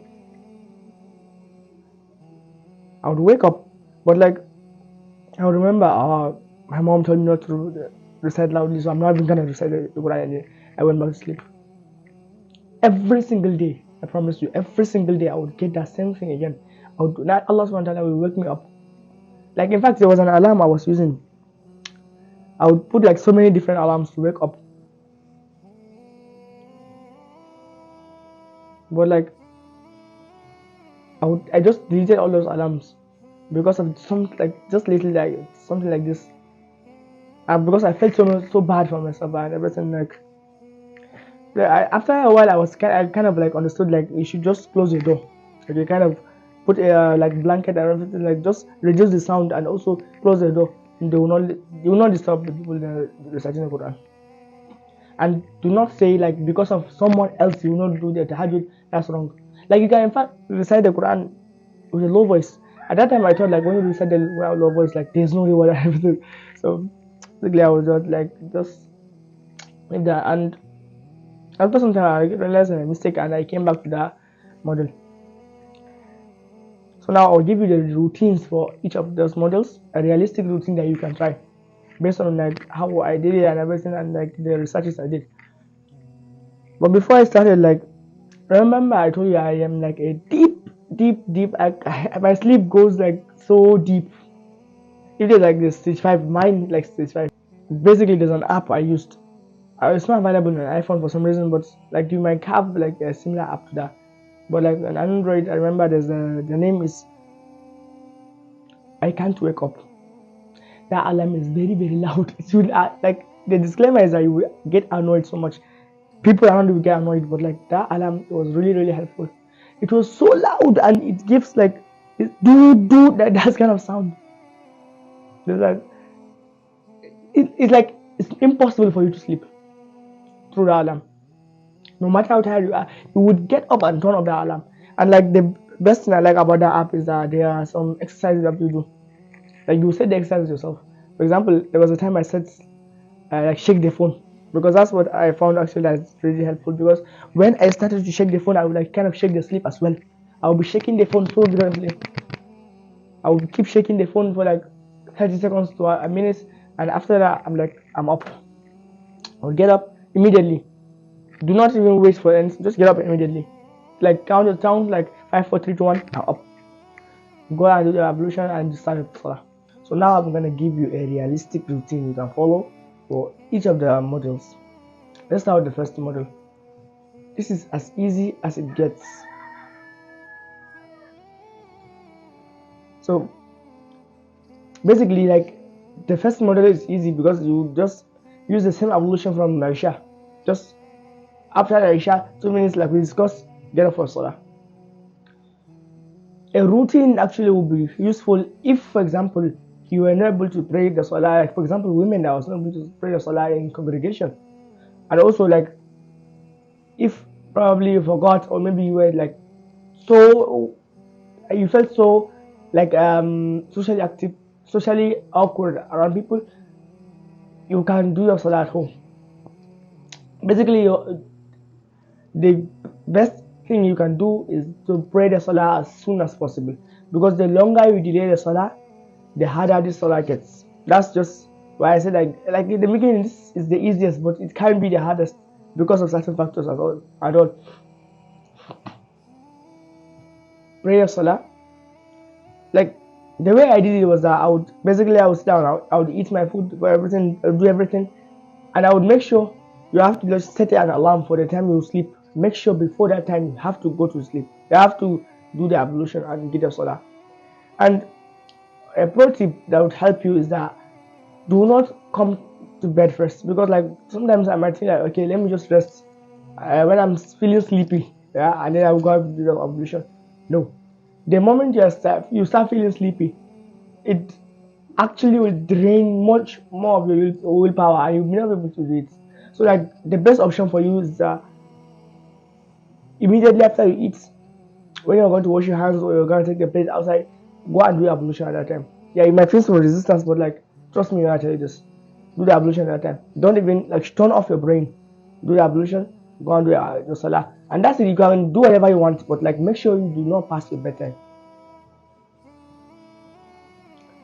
You can change it. I made it as versatile as possible, because for me, I will just eat my food, and when I want to wash my hands, I'll do the ablution at that time.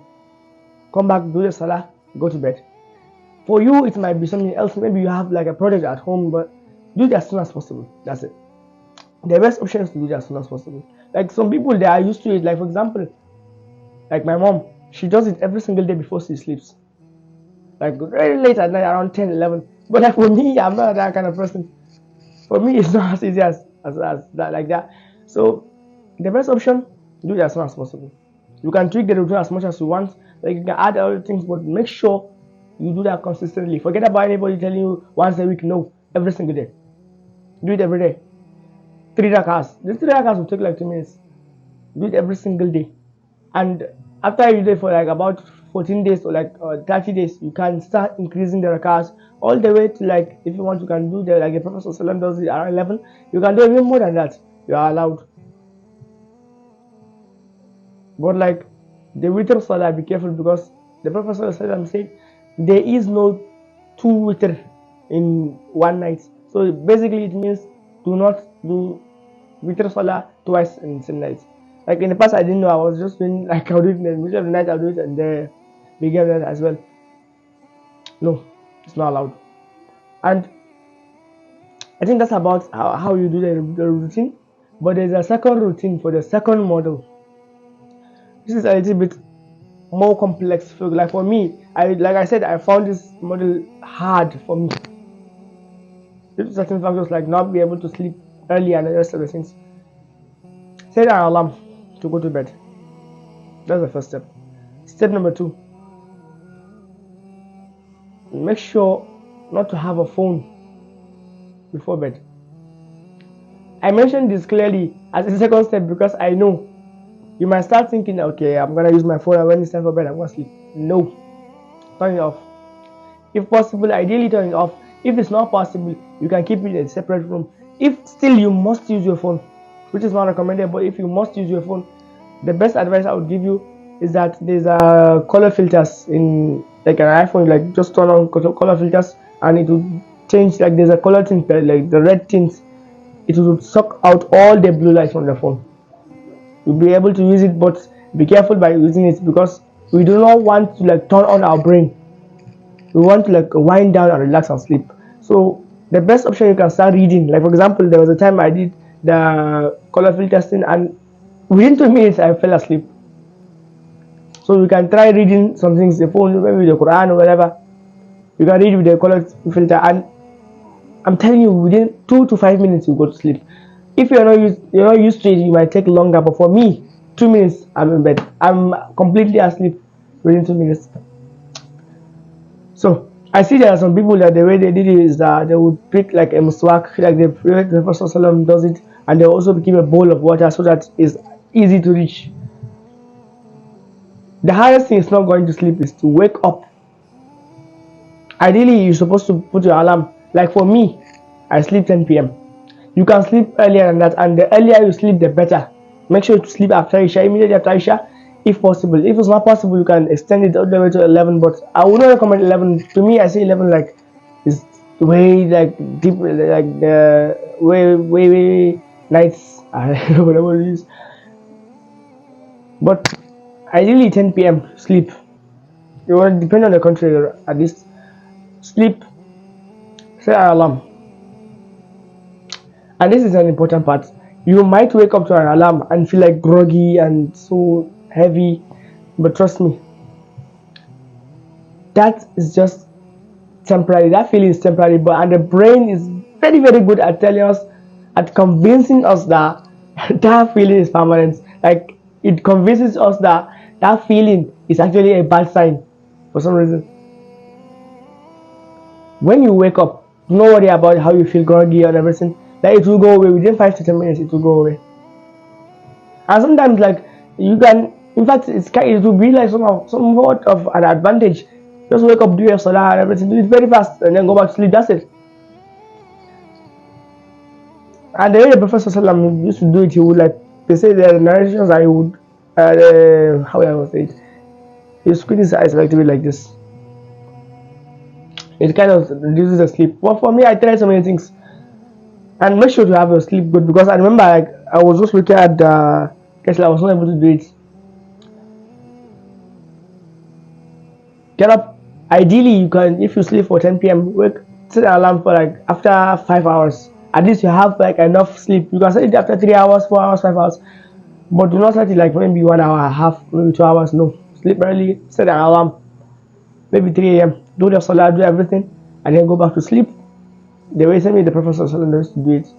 For me, going back to sleep the second time is a bit of a problem because it will intervene with my Isha. Like it will intervene with my Fajr Salah. For some reason, I try to like find ways, because I realize that I go into deep sleep instead of the light sleep. Normally, people go into like REM sleep or like the light sleep, but I go into deep sleep for some reason.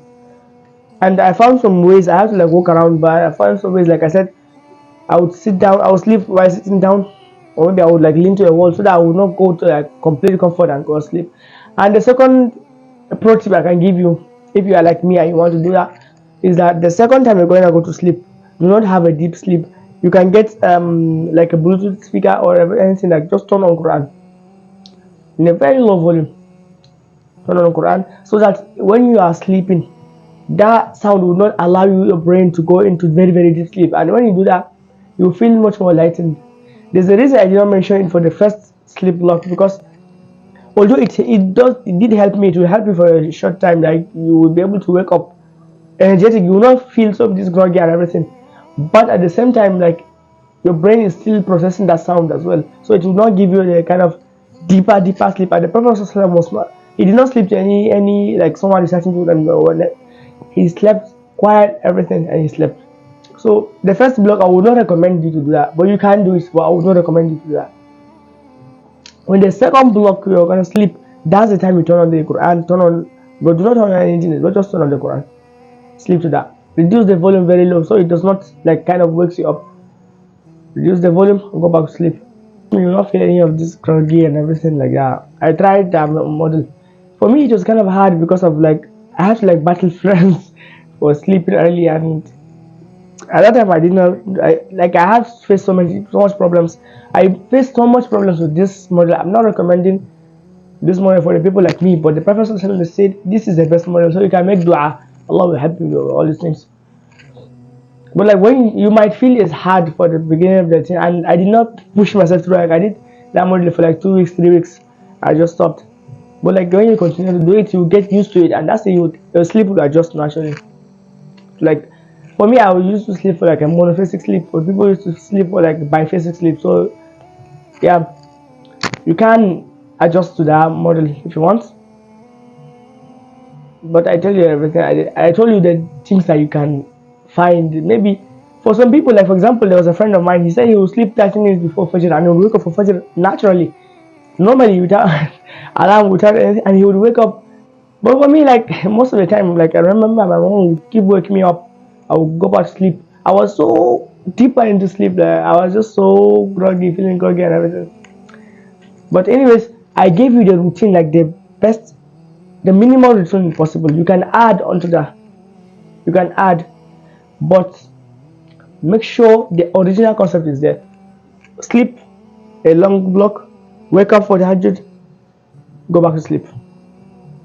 You can do whatever you want with the routine, but make sure you are doing that. And I would not recommend you sleep maybe 8 p.m. and wake up at 11. Wake up at the last side of the night, if possible. Do a math from Maghrib to Isha, Maghrib to Fajr Salah, and do the math and find out the last part of the night. That's when you wake up, do everything, and you can go back to sleep if you want. For the third model, like at least my own favorite model, the one I found that was easiest for me. The one that I found was easiest for me, the third model. For me, I would sleep 10 p.m. Like I said, no phone, nothing. But at that time, I was like I didn't know what I was doing back then, because I would watch so much content to the point that it would affect my sleep. Sometimes I would change the alarm to maybe 2 a.m. to 4 a.m. Sometimes I would change it to like 3 a.m. to 5 a.m. Sometimes 4, and I kept changing the alarm. Based on the videos I watched. So like I would warn you, be careful with the kind of content you consume.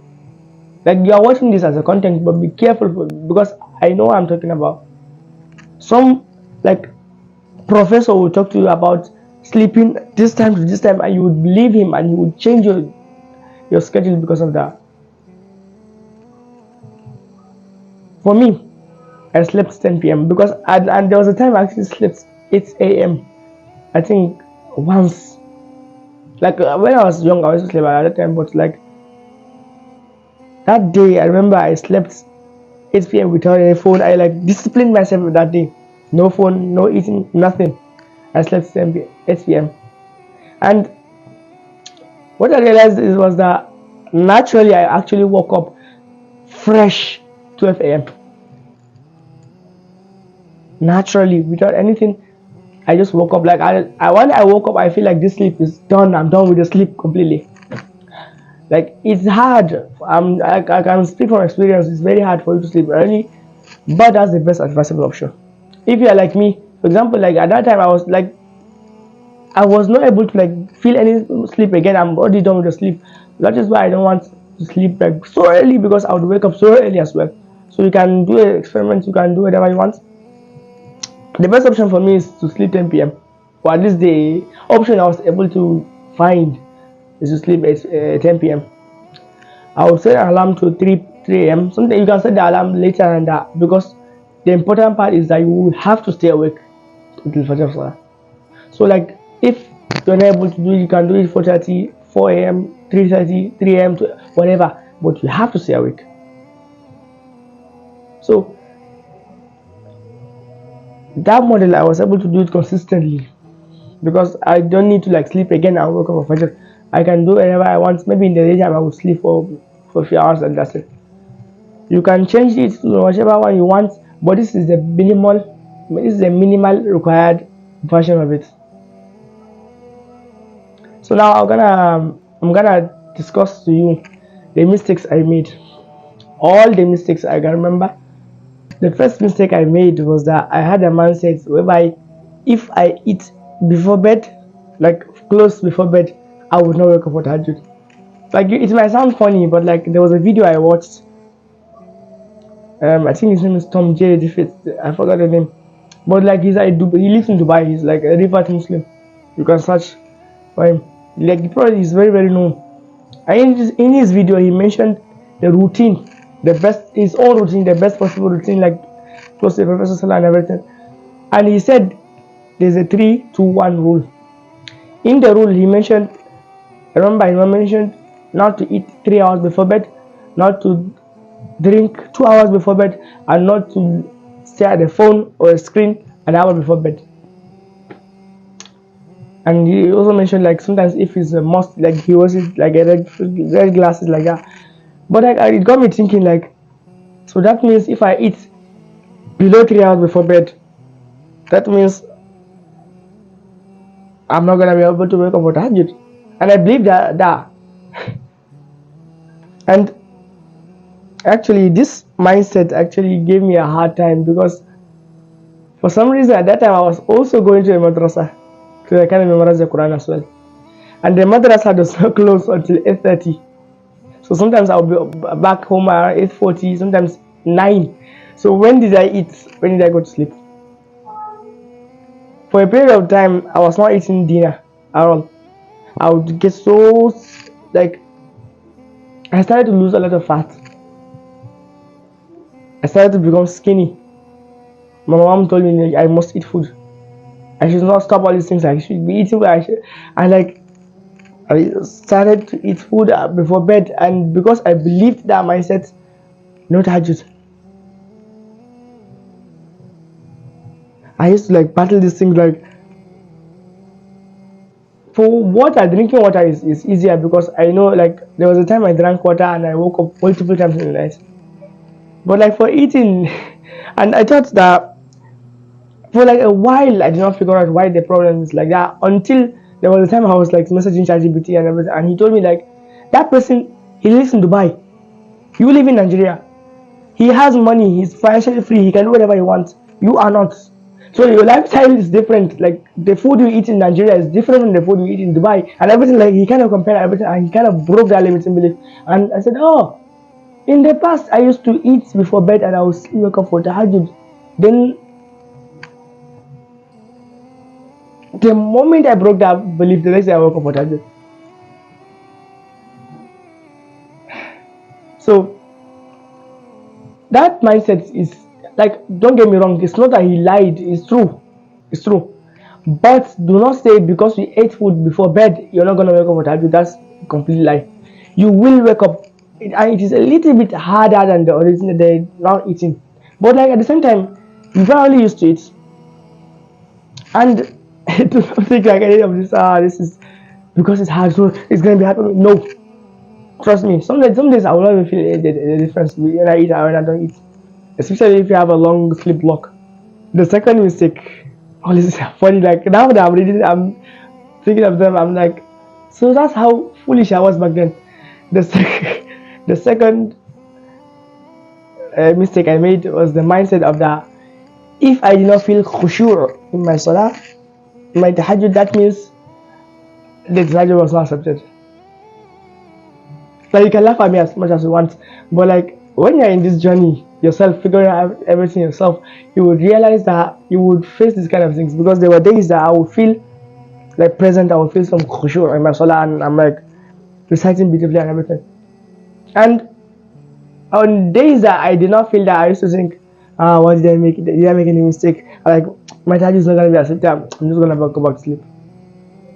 This is a serious problem, because at that time I thought like, nah, the days I feel content, that's when I would do the tahajjud. And when I'm not feeling content, Islam is not about, and like there's this it just anyone I speaking all these kind of things because of laziness, it just used to piss me off at that time.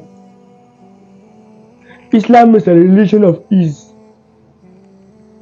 Whoever tells me this at that time, I used to feel, oh my god, this guy person is lazy like that. Like whoever used to tell me that at that time, I used to feel like this guy is lazy. This person is so lazy. Islam is a religion. Shut up. The Prophet was praying tahajjud all the way to the point that his feet was swell, and you're telling me because you oh my god, just that mindset at that time, it did not hurt me a lot, but like for a certain period of while, sometimes when I don't feel like doing it, like it's the same thing as like when you feel like doing it, you do it. When you don't feel like it, you stop doing it. And there's a quote I would say, and it's one of my favorite, like the best advice I got, which is from Hamza Ahmed. He said, do the hard work, especially when you don't feel like it. That's one of the best advice I got in my entire life. And when he mentions especially when you don't feel like it, that's the time I realize, okay, so yeah, just get over your impulses. Sometimes feeling comes and goes. So the worst advice they can tell you is like, follow your feelings. That's the worst advice. Anyone telling me follow your feelings, I instantly just lose respect for him, because that person, I'm sure he does not know what he's talking about. Feelings comes and goes. Although there are signals, there are sometimes like the intuition and everything, but like do not base your thinking on like feelings on everything or like any of that shit. feelings is different. I don't feel like it. Shut up. I wish someone just like kind of backhanded me, like telling me, because at the time I was trusting my feeling. I don't know where that kind of feeling, like trusting your feelings, come from. I didn't know where that feeling, like people when they feel like something, even if it's good, even if it's bad, because they feel like it, they'll do that. I don't know what is the origin, why does that happen? Why? I don't know, like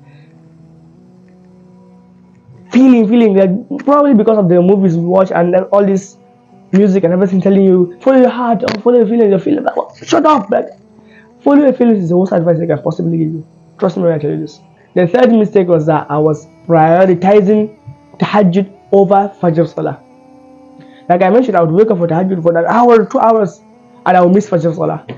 And it kind of became a pattern, like a cycle. And my mom used to tell me, like, bro, like, Irfan, Fajr is more important than the Tahajjud. And because she used to see me doing the Tahajjud, but she usually used to tell me, Irfan, Fajr is better than Tahajjud. Because she used to see me doing it for an hour, 2 hours, and I would miss Fajr. I used to, because Tahajjud is much more enjoyable. Like when you get used to it, like you feel, I think was it Ibn Taymiyyah, he said, the feeling you have, even the kings will not be able to feel like that, or something like that. Like, trust me, it's a very, very good feeling. Like so much more content. Like Tahajjud is one of the greatest gifts you possibly have, especially when you're used to it. Like you feel what no one will be able to feel it except those that pray Tahajjud. And because Fajr was not like this enjoyable thing and everything, especially like if you have, for example, an imam that recites not very beautifully, like does not, so it's kind of feels a little bit heavy compared to you doing the Tahajjud. But like prioritize Fajr Salah. There is no point in you making Tahajjud if you're not able to wake up. There is no point in you praying Tahajjud if Fajr will be like missing like that. Focus on the Fajr and then focus on Tahajjud. Do not let go of Tahajjud completely because you have to focus on Fajr. But like make sure Fajr is the priority. And the fourth and one of the biggest mistake I made was that if I miss Tahajjud,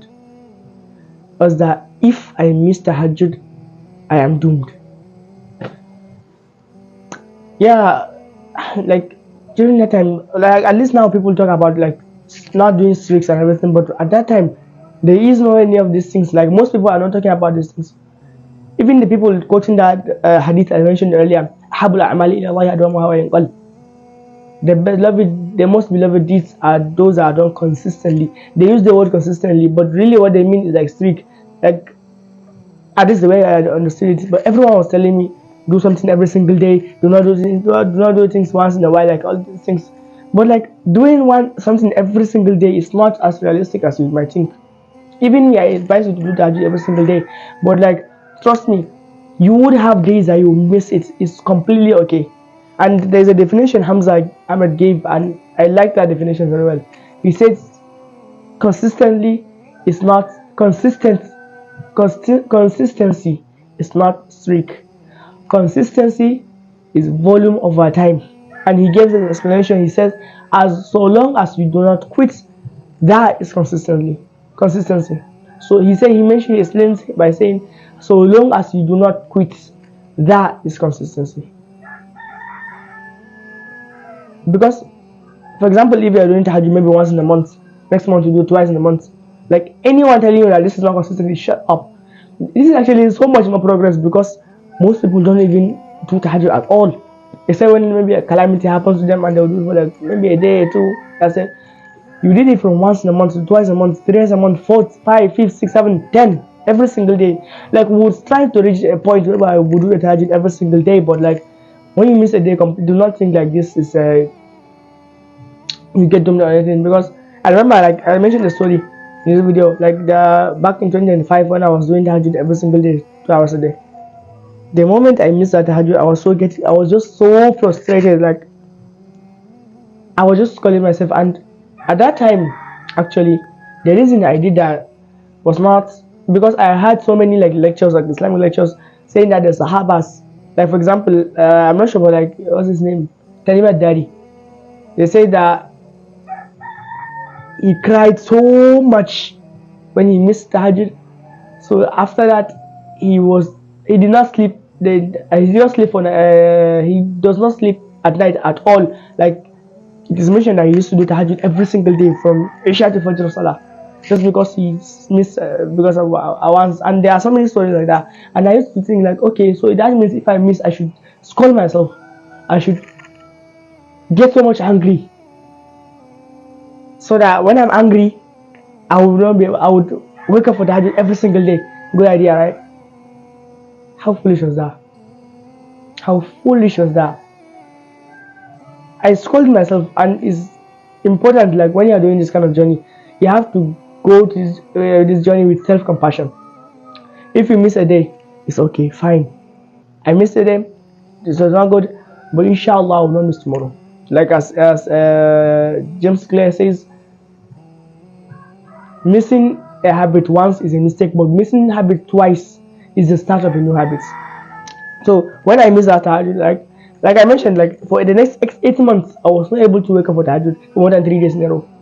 I would try all the methods I can, but because I was scolding myself, I was not able to wake up for tahajjud.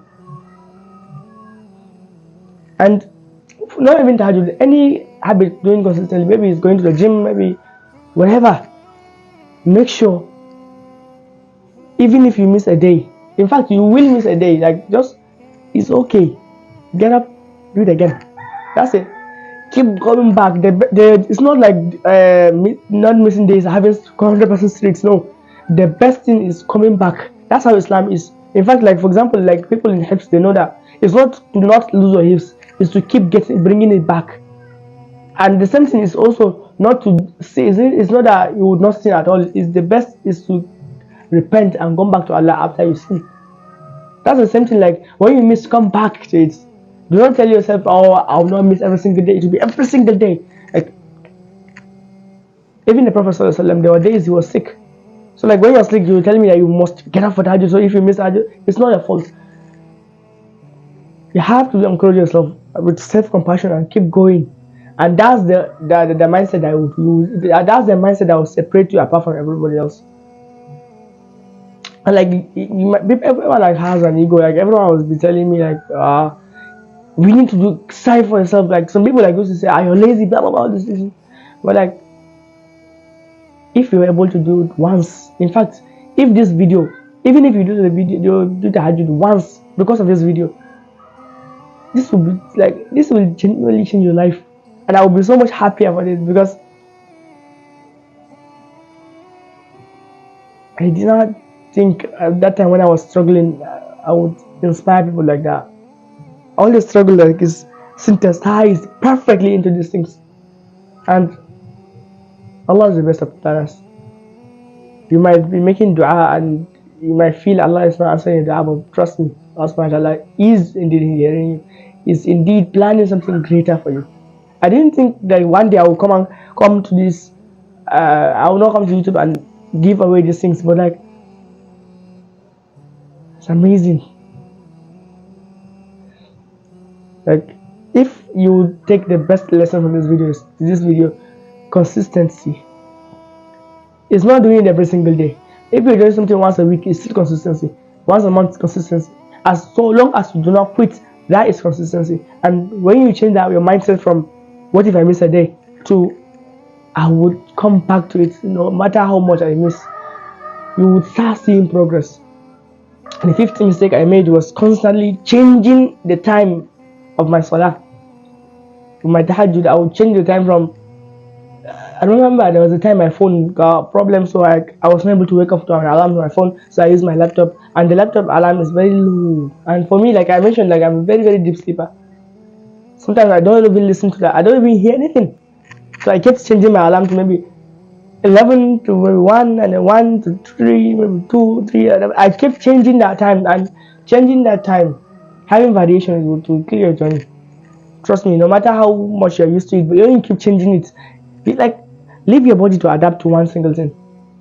As Alex Mozi says, the hardest part is not creating the plan, it's sticking to the plan.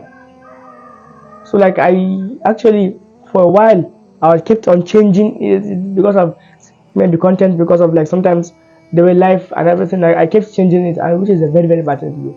If you're thinking of then changing your tahajjud, please I would advise you not to change it because like that, because you will regret changing your target. Stick to one. Stick to the easiest, because the life, you cannot control life and everything, but like stick to one schedule, stick to it. Keep doing it every single day. Try as much as you can. If you miss, it's okay. Do it again. Do it again and again and again. Also, the sixth mistake I made was if I upset someone because of my tahajjud, that means I failed. I'm not supposed to do tahajjud and everything. Like, if you know me, my whole life I was an introvert. So like, I used to get so shy, and because of that, I would not do some things. Like I mentioned a story about my mom, and me like thinking like because I upset her, Allah's not gonna accept my tahajjud. No, Allah sees your effort. Like that is why the one of the best hadith is that إِنَّمَا الْأَعْمَالُ بِالنِّيَّاتِ. Actions are judged based on intentions. Because when you start thinking like that, when I upset someone, you would keep on missing the tahajjud.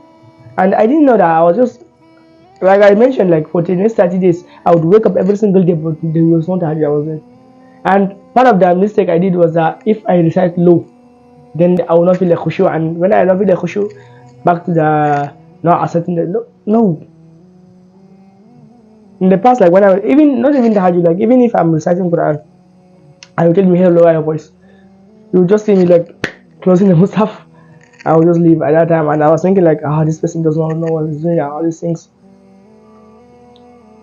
And trust me, as far as you do not intend to upset someone, Allah has already accepted your tahajjud. The seventh mistake, it was related to the sixth mistake, but like the mistake I made was being too shy to recite the Quran, being too shy to get up. I was like this. I was thinking back then that, like, what is foolish mindset? Like I was feeling like I'm too shy. I don't want anybody to see me religious. They should just see me as a normal person. Like, I don't know. Right now, I've already like stopped it. I feel I don't even care if you see me like these days. I already like I have to like pull myself out of that kind of introverted thinking. Getting just do that. Just do that as much as you can. In fact, people should see you as a religious person rather than see you as a normal person. But for some reason, I also think like if they see me religious, I don't even have an excuse, but I was just getting too shy. So whenever, like for example, there was a time my aunt came to our house. I woke up for Tahajjud, and I didn't even know she would come to the house. Like she came in town very late at night, around 11.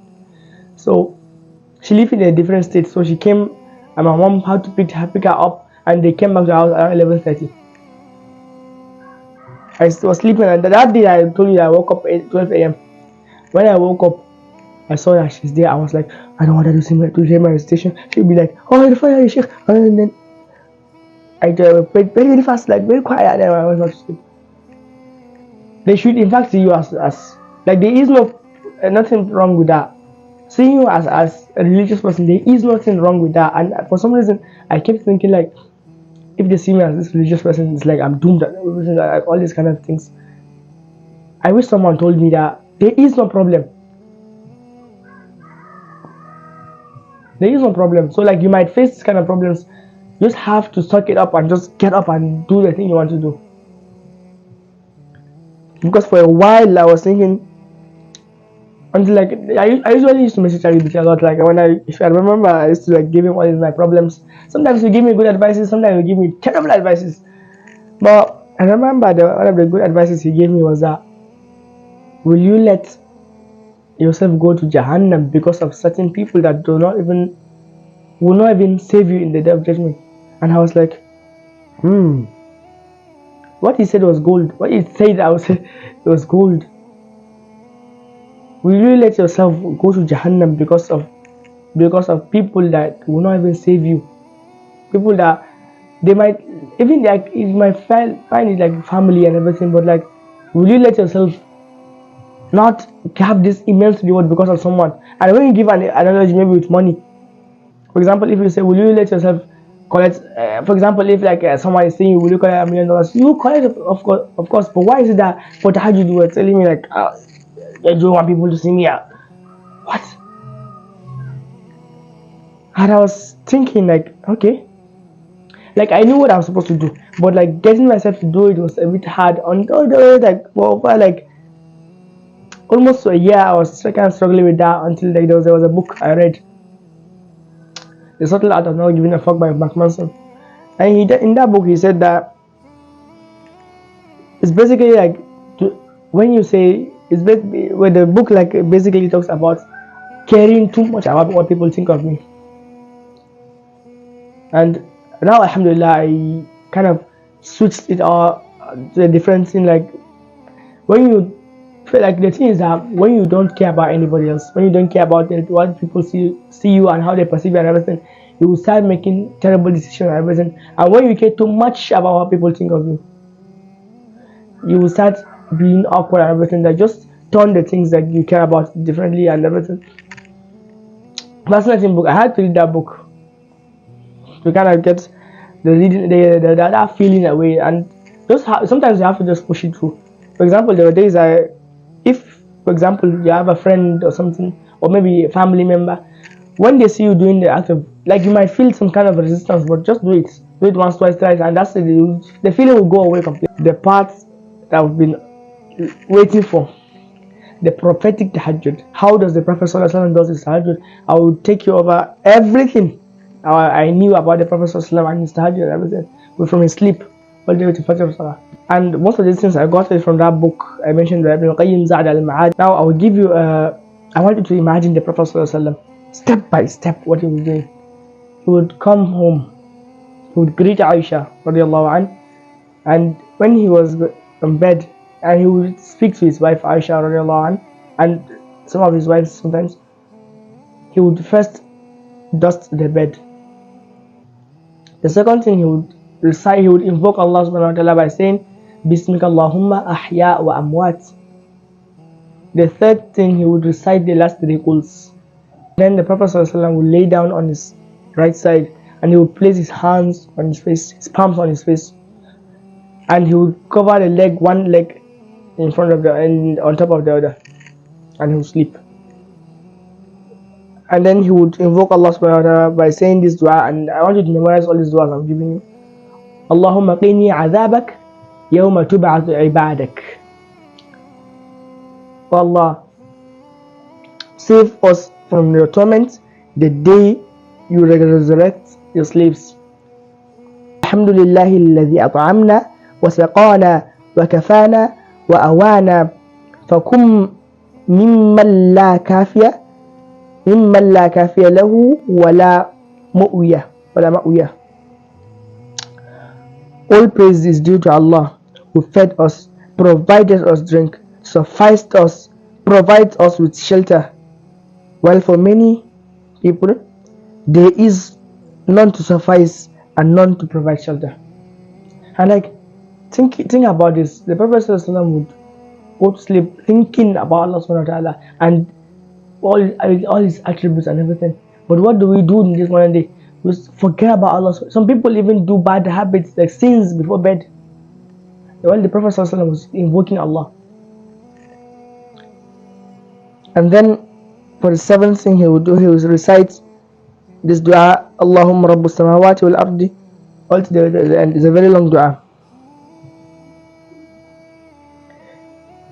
He would recite all the dua. And in some narration, they say that the Prophet ﷺ will recite some surah from the Qur'an. It's reported that he will recite Surah Al-Sajdah, Surah Al-Zumar, and also sometimes Surah Al-Mulk.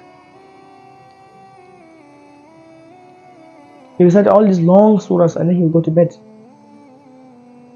And remember the recitation of the Prophet ﷺ was so calm and soothing and everything. He will go to bed. And then basically it's narrated that he would sleep after Isha.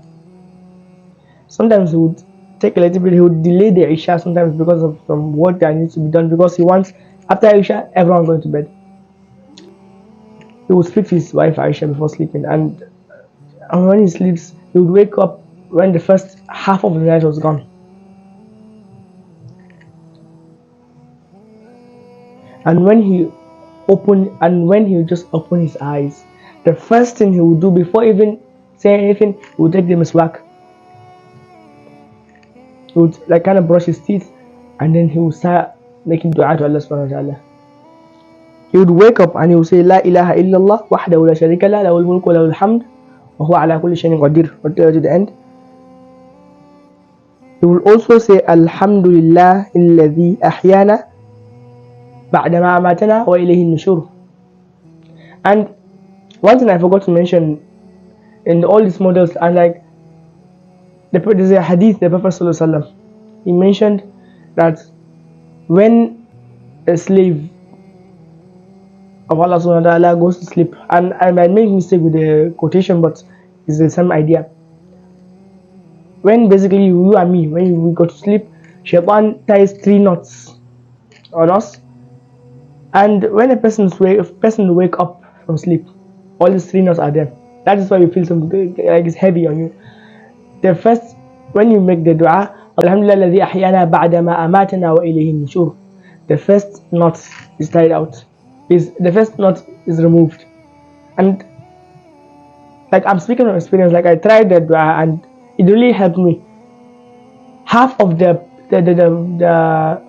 feeling is, half of the heaviness is gone because of that dua. He also mentions that when a person does his ablution, the second knot is removed, and when a person starts his salah, the third knot was removed. And that is why when you start doing your salah, there is no any like much resistance to it and everything. But the maximum resistance is when you do not say that dua. So it's a good idea after memorizing Alhamdulillah alladhi ahyana ba'da ma amatana wa ilayhi nushur. And then the Prophet ﷺ will recite the last 10 verses of Surah Al-Imran. إن في خلق السماوات والأرض واختلاف الليل والنهار لآيات لأولي الألباب الذين يذكرون الله قياما وقعودا, all the way to the last verse. يا الذين آمنوا اصبروا وصابروا ورابطوا واتقوا الله لعلكم تفلحون.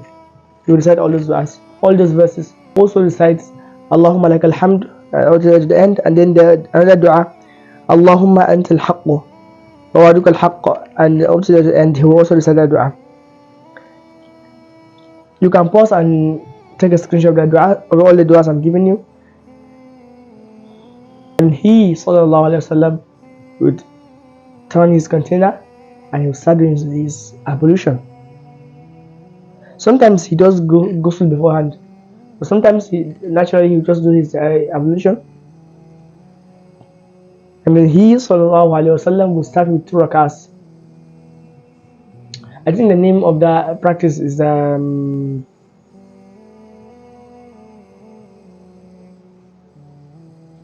I forgot the Arabic word for that, but like it's kind of like a preparation.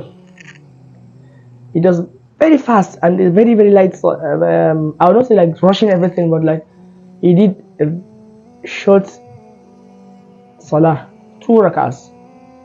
He does that, and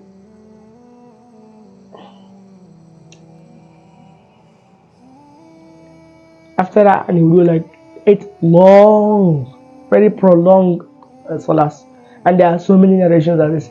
Like you might feel 3 hours, but me, when you do the math, like compared to that time to now, but it feels like 24 hours doing salah. Imagine he would be in salah all the way that his feet will swell. I'm recording this as of Ramadan. I remember yesterday I was literally like we went to the Tahajjud, and my feet were so hurting me. And imagine that's just like 2.5 hours, maybe 3 hours, and he sallallahu alaihi wasallam, he was doing it alone by himself up to the point that his feet would swell. The Prophet sallallahu alaihi wasallam would take a long time in his qiyam. There are so many hadith you can go and search. The Prophet sallallahu alaihi wasallam prayed qiyam like it was his last qiyam. There are narrations that Isha radiallahu anha, she narrated that the Prophet sallallahu alaihi wasallam was doing his tahajjud all the points that his feet will swell. Like I want you to imagine that, like even in Ramadan and when you are studying congregation, what I want you to understand is that when you are leading salah, you do not feel as much pain as the followers. So like you might be a follower, you might be an imam, but as a follower you feel the pain maybe 10 times earlier. But for him, the Prophet ﷺ, to feel the pain, you would understand. I wish there's a way I can explain to you to the point that you understand. It's not easy. No matter how hard tahajjud feels for you, it's hard. Like it's not compared to the Prophet ﷺ. Our tahajjud compared to the Prophet ﷺ is like the nafil salah. There was a narration. I cannot quote the actual hadith, but I'll give you the context. There was a Sahaba that one night he saw the Prophet ﷺ praying qiyam. Usually the Prophet ﷺ prays qiyam at home, but that time the Prophet ﷺ was doing the qiyam in the masjid. The Prophet ﷺ disliked doing the masjid because he was afraid like this would be like a burden to the people. And he said that the best qiyam, I think he said the best qiyam was the qiyam is supposed to be at home, something like that. So he was reciting Qur'an in the masjid. He started with Surah Al-Baqarah, and that Sahaba was like so happy, he wanted to be with the Prophet ﷺ. So he joined the Salah.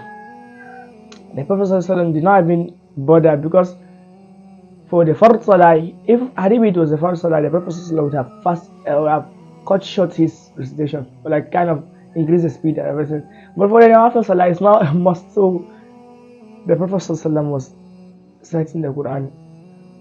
The Sahaba thought the Prophet ﷺ will stop at 100 verses. The Prophet ﷺ passed 100 verses. The Sahaba thought the Prophet ﷺ would stop at 200 verses. He passed 200 verses. He completed Surah Al-Baqarah, moved to Surah Al-Nisa, completed everything, come back to Surah Al-Imran, do everything. And when you do the math, that's actually over 100 pages. And when he did this ruku', the Sahaba, I forgot his name, he said the Prophet ﷺ, he said that the ruku' of the Prophet ﷺ was as long as the standing position, and the sujood was as long as, basically like every single part of salah was as long as the standing position.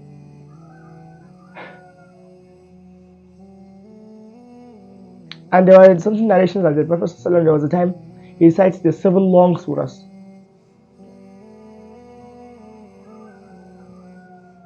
What are qiyam like? Maximum is like 2 hours, 2.5 hours, maybe in congregation, maybe 3 hours in congregation. And yes, most people complain that this is taking too long. The Prophet ﷺ, minimum a third of the night. And the third of the night is like around 3.5 to 4 hours in his time. Every single day, minimum. There are days he did half of the night, some days to third, sometimes the whole night. Like for example, before the Battle of Badr, the whole night. In this section, I will teach you the deeper understanding of sleep. Let's start with the circadian rhythm. You might have heard that there's a word. You might have heard that word circadian rhythm. The best way I can explain it is actually an internal clock. But instead of having the 12 digits on the clock, it's actually like the best example I think is the Minecraft time clock, like timer. The Minecraft clock, a day and night cycle like this. That's actually the best example I can think of. Night and day, due to like the light levels and everything. So like in the daytime, the brain automatically thinks that when it sees the sun, it knows that this is the time for you to be awake. And when the sun is down, there is no much light, the brain registers that it's a time for sleep. And so it is determined by the light level. So that if you stay in an apartment, maybe when every light is on, the brain you give your brain a hard time to kind of register, is it just a night or a daytime and everything. That is why like many modern entrepreneurs, they speak about like not using the phone before bed. And I also mentioned that several times in this video, because the phone emits this kind of blue light into your screen, into your eyes, and that's the light that mimics the sun. So basically, when your brain sees the blue light, like you can imagine this, even if you're sleeping, when you just bring your phone to your eyes, you see like you're a little bit more awake. So that screen, like it damages, and by the time your brain registers that this is actually a fake blue light is a fake. And at that time, by that time, that is why you see like when you're done using your phone, you crash hard, and it will seriously destroy your sleep. Like I mentioned, like I think twice or thrice in this video, if you must use your phone, turn on the color filters, the red tints, remove all the blue lights if possible. If you don't have that feature on your phone, you can probably download maybe as third party apps, or you can get like there's a like red light glasses you can wear that maybe if you're using the laptop or anything. But try as much as you can not use your phone. The next thing we'll cover in this guide is the sleep cycle. Basically, the sleep cycle is divided into two stages. There's the non-REM and there's the REM sleep. REM simply stands for rapid eye movement. The non-REM, however, is divided into three. Like we call it the N1, N2, N3. The N1 and N2 are like the light sleep, and then there's the N3, which is the deep sleep, and then there is the REM sleep, which is the rapid eye movement. The first stage, N1, the first stage in the light sleep, you will feel is a kind of sleep whereby you would be asleep, but you will hear everything that's happening. To the point that if they ask you, were you sleeping, you would say no. But actually, we are asleep. Everybody will just see you are asleep, but you have like kind of the consciousness to like, the sirens that's happening around you. The next stage, however, is a little bit deeper than that. That's when your heart rate starts to reduce, your temperature kind of lowers down, your temperature lowers and everything. You would kind of start going into sleep much deeper, but at the same time, when you're like when they touch you, you immediately wake up. But still, like it's the second stage is more deeper than the first stage. And then there's the third stage, which is the N3. That's the stage whereby no physical contact mostly does not wake people up. In that stage is like the physical recovery stage. The sleep, like it's kind of there will be a chart I will show in the screen. But like basically, like when you reach that stage, you take longer, especially for the first part of the night. You take longer in those deep sleep stages, whereby your body will be recovering, like physical recovery. Like it spends most of its time in this stage in the first part of the night, and then it will move like to the REM sleep, rapid eye movements. And I was wondering, like, why is it called the REM sleep? Basically, the REM sleep, sometimes like we call it like the dream state, right? REM sleep, I had to like kind of dig that why is it called REM sleep, and I realized that there was a story of there's a scientist, Eugene, in the 1953. He was observing his son. One night he was just looking at his son, and at a certain part of the night he realized that the son's eye was moving left to right.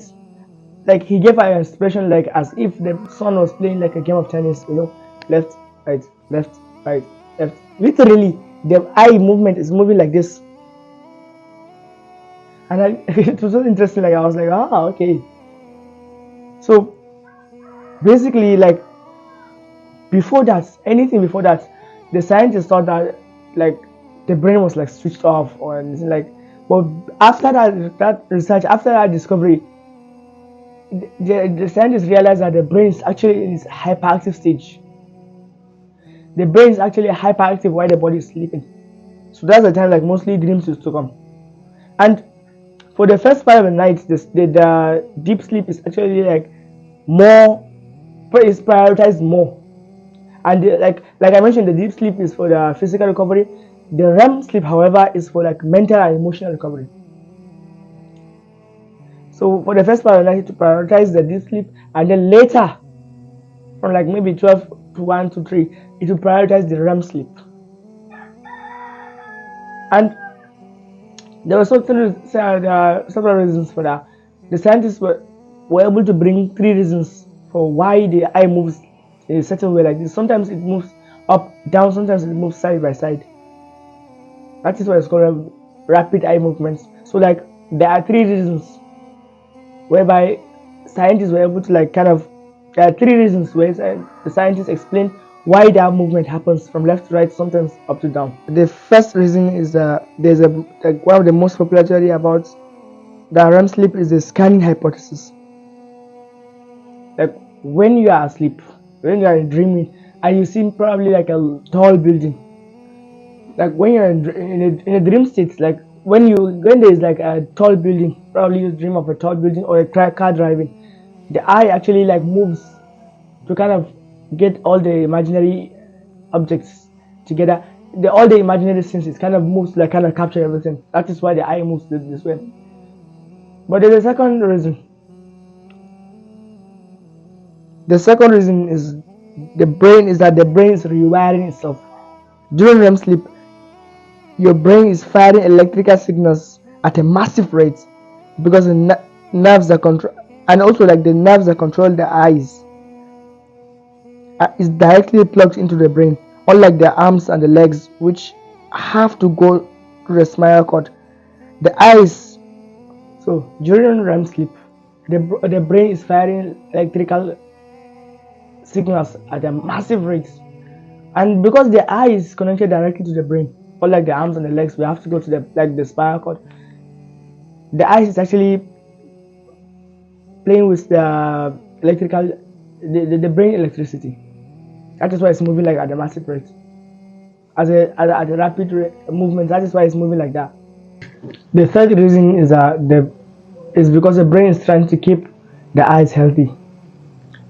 Scientists, they believe that the eyes actually needs like moisture, so like it's kind of moving the eyes in different directions so that it kind of absorb the moisture and everything. It's movements.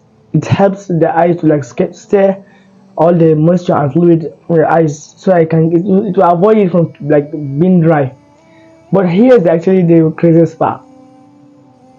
While your eye is moving up, it's moving at a massive rate. The brain signals to the body, the rest of the body, to kind of temporarily paralyze itself. Like not physically paralyzed, because sometimes it might move and toss and turn and everything, but it kind of reduces the power of the body to like kind of focus on the dream state. And it's funny is that when, for example, you are playing a game of football, probably, or like a wrestling match or anything in a dream, when there is a kick or when there is a punch or a kick, had it been your brain did not turn off those receptors in the brain, had it been the brain did not turn off your body parts, your arms or your legs, you would have kicked the second person next to you. So that is why the brain just turns all the joints off, leaving the eye so that it moves. And sometimes you might just turn around so that it's okay. It will not create like an imaginary scene, because by shooting a ball you'll be scoring and you would probably hear a good slap, because you probably like kick the first person next. The sleep cycle actually is in 90-minute cycles. It cycles 90 minutes every single day. For 90 minutes, it keeps cycling 90 minutes. Every 90 minutes, it reduces the cycle again and again and again. And I mentioned towards earlier, it's like it's prioritized. Like it's not equal. Like I cannot say okay, the light sleep is like 10 minutes. No, it's not like that. But ideally, like the first stage is like 5 to 10 minutes. The second stage is like 10-20 minutes. But like the deep sleep, it takes the longest, because it's like it takes up to about 40 minutes in the deep sleep, and then it moves to the REM sleep, and like that it will keep moving around. But towards the end of the night, it's prioritizes the REM sleep, like I mentioned. And I actually like researched what are the two scenarios. The first scenario is a person who slept from 8 p.m. all the way to 4 a.m. The second scenario, however, is the person that slept from 12 a.m. all the way to 8 a.m. Both of them actually had 8 hours of sleep. But the one that slept 8 p.m., because the body has a long chunk to kind of repair the physical part of the body, it's actually like it gives a person a more qualitative sleep, because all the body is already like fully recovered. But like the second person, like I mentioned the circadian rhythm earlier, even if you slept around 2 a.m., The circadian rhythm actually like starts pumping, I think, the hormone cortisol. It starts to pump out cortisol at the time like the sun is almost like rising up. No matter how, even if you slept for an hour before the sunrise, like it actually starts pumping it way earlier. So by the time the sun is out, already the brain is telling your body is already daytime. So like the brain would like kind of neglects the body, the brain like might not neglect that and still give you more sleep, but you're already awake. That is why sometimes like for me, I find it very very difficult to sleep for more than 3 hours in the time, especially all the light source and everything, except when I'm so tired like that. So the second scenario, even if it's still 10 hours, it's not gonna be compared to like 4 hours for the first scenario, because your brain was able to prioritize the physical states of the body. It recovered everything. There's a question that might pop up in your brain, or like at least for me, even when researching this, like why does certain kind of people they wake up before an alarm, or certain kind of people wake up without even an alarm, and for certain people it's like difficult. The original reason whereby people wake up without an alarm is because they were consistent in their sleep. The sleep, they have been like very very consistent at the same time every single day, so the body kind of adapted to everything and it wakes them up. And also like there's a fun fact. Do you actually know why the brain sometimes will actually wake up before an alarm clock? The funny part is that the brain it hates that shock, kind of pulling out from any kind of dream state. To like the reality, it hates that. So that is why when you're like used to like waking up to an alarm, the brain actually recognizes the actual time and everything. That's the brain like actually like the brain is very very good at pattern formation. So like it kind of creates a pattern. Like if it realizes, okay, at this time of the night the alarm turns on, so it wakes you up before the alarm so that you can kind of not get the same shock from the alarm. Amazing. Like the brain the brain is one of the like the most complex part of the body. And it's like kind of a really really amazing. So like we covered like the tahajjud is not actually very, it's not actually hard, but because you're like forcing biology, that is why it's making you feel weak or something like that. But trust me when I tell you this, when you actually prioritize your health, your longevity, your everything, the tahajjud is gonna be like very very very very good for you. Like tahajjud is like one of the greatest gifts we possibly have. I think it was Ibn Taymiyyah, he said that the feeling of tahajjud, like even the kings whatever does not have that kind of feeling except the person that's wakes up for tahajjud. Like just try as much as you can. It's not something like like we mentioned, like all these things, like just sleep early, do the things that's right. You would wake up for tahajjud regardless. But when you try to force everything the other way around, that's when your body will kind of hijack itself and stop you from tahajjud. Because I remember there was a day around 2025 Ramadan, around mid Ramadan, I was trying to like force myself to be awake before tahajjud, and there was like a cold water. It's like in the kind of a bowl like that. I dipped my face into it, thinking like when I'm like I'll get this like kind of shock and it will remove the sleep. But like the moment I dipped my face in the water, I just rose up and I was like, I had like what it was as if like a voice was telling me go back to sleep. It was like it was like as if I had like a sound like go to sleep. I just followed that. I went to sleep for some reason. Like cold exposure actually like shakes you out of sleep, but like when you try to force it out, that's when the brain will kind of fight back. And when the brain starts fight back, it will use your survival instincts, which trust me, you will not want the brain to be using that. Just it's not like you are not weak for that. Like many people, like I did not even realize that all these things, and until like I was researching and everything, and I kind of realized that I was just actually forcing the tahajjud to come out. So how can we integrate tahajjud in our modern day life? I quoted this hadith so many times in the full guide, and I'll still quote it again. The Prophet ﷺ says, أحب الأعمال إلى الله أدومها وإن قل.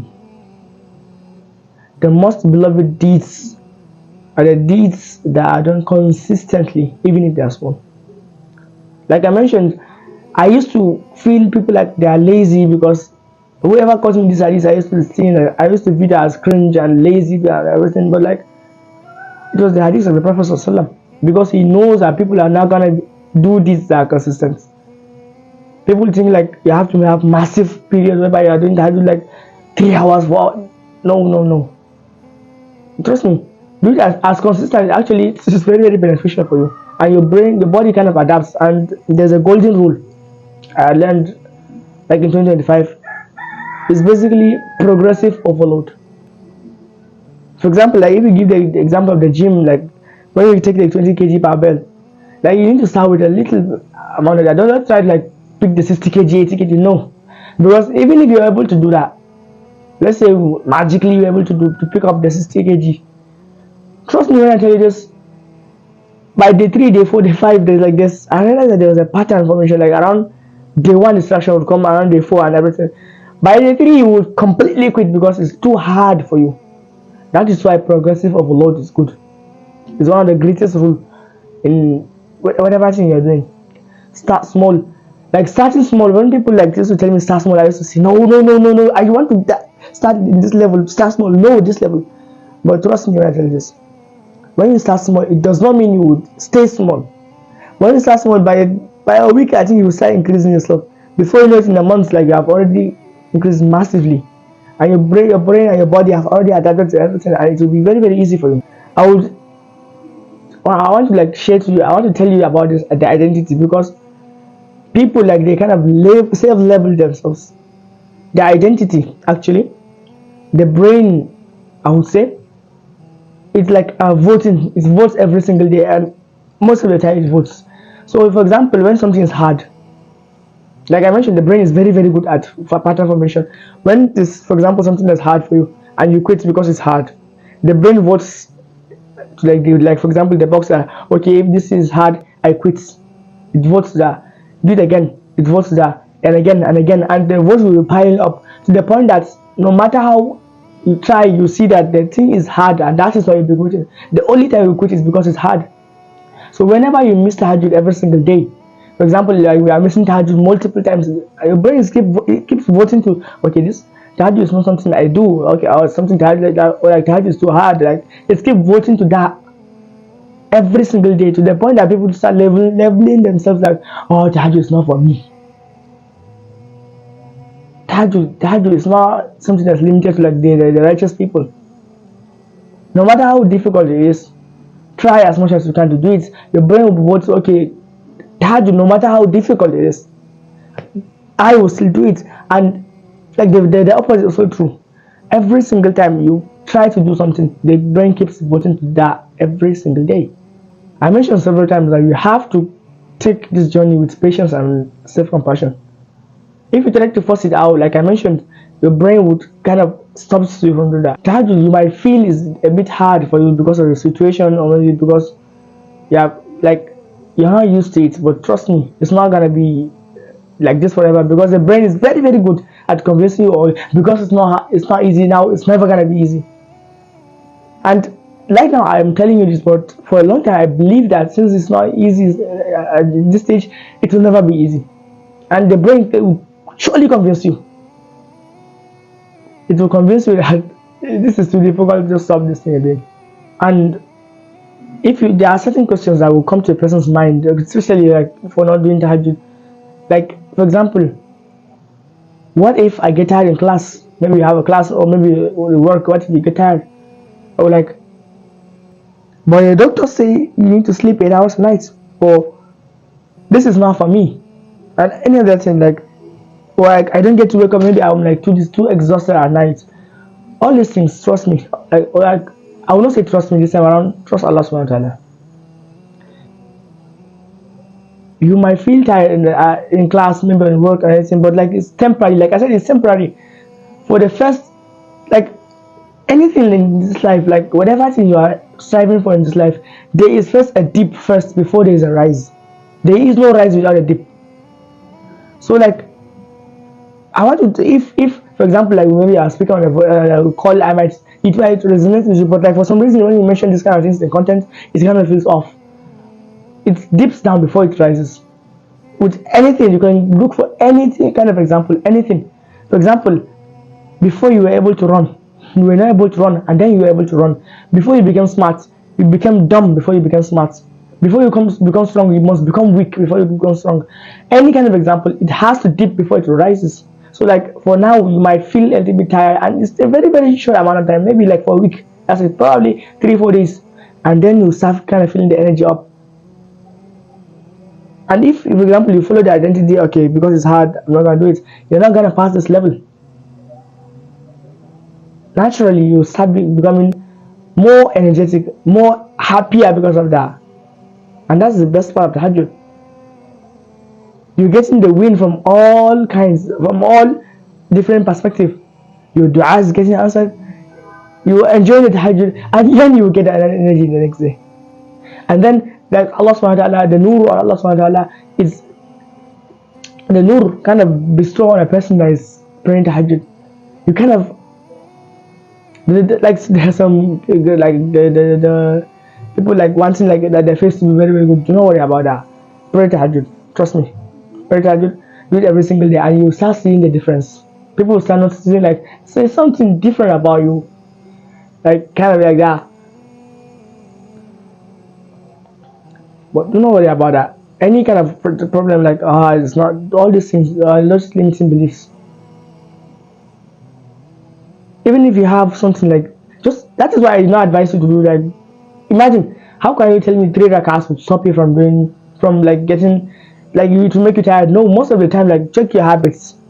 For example, I was with one time I met someone and she's actually like pregnant and she was like nah, I'm not able to like wake up for Tahajjud.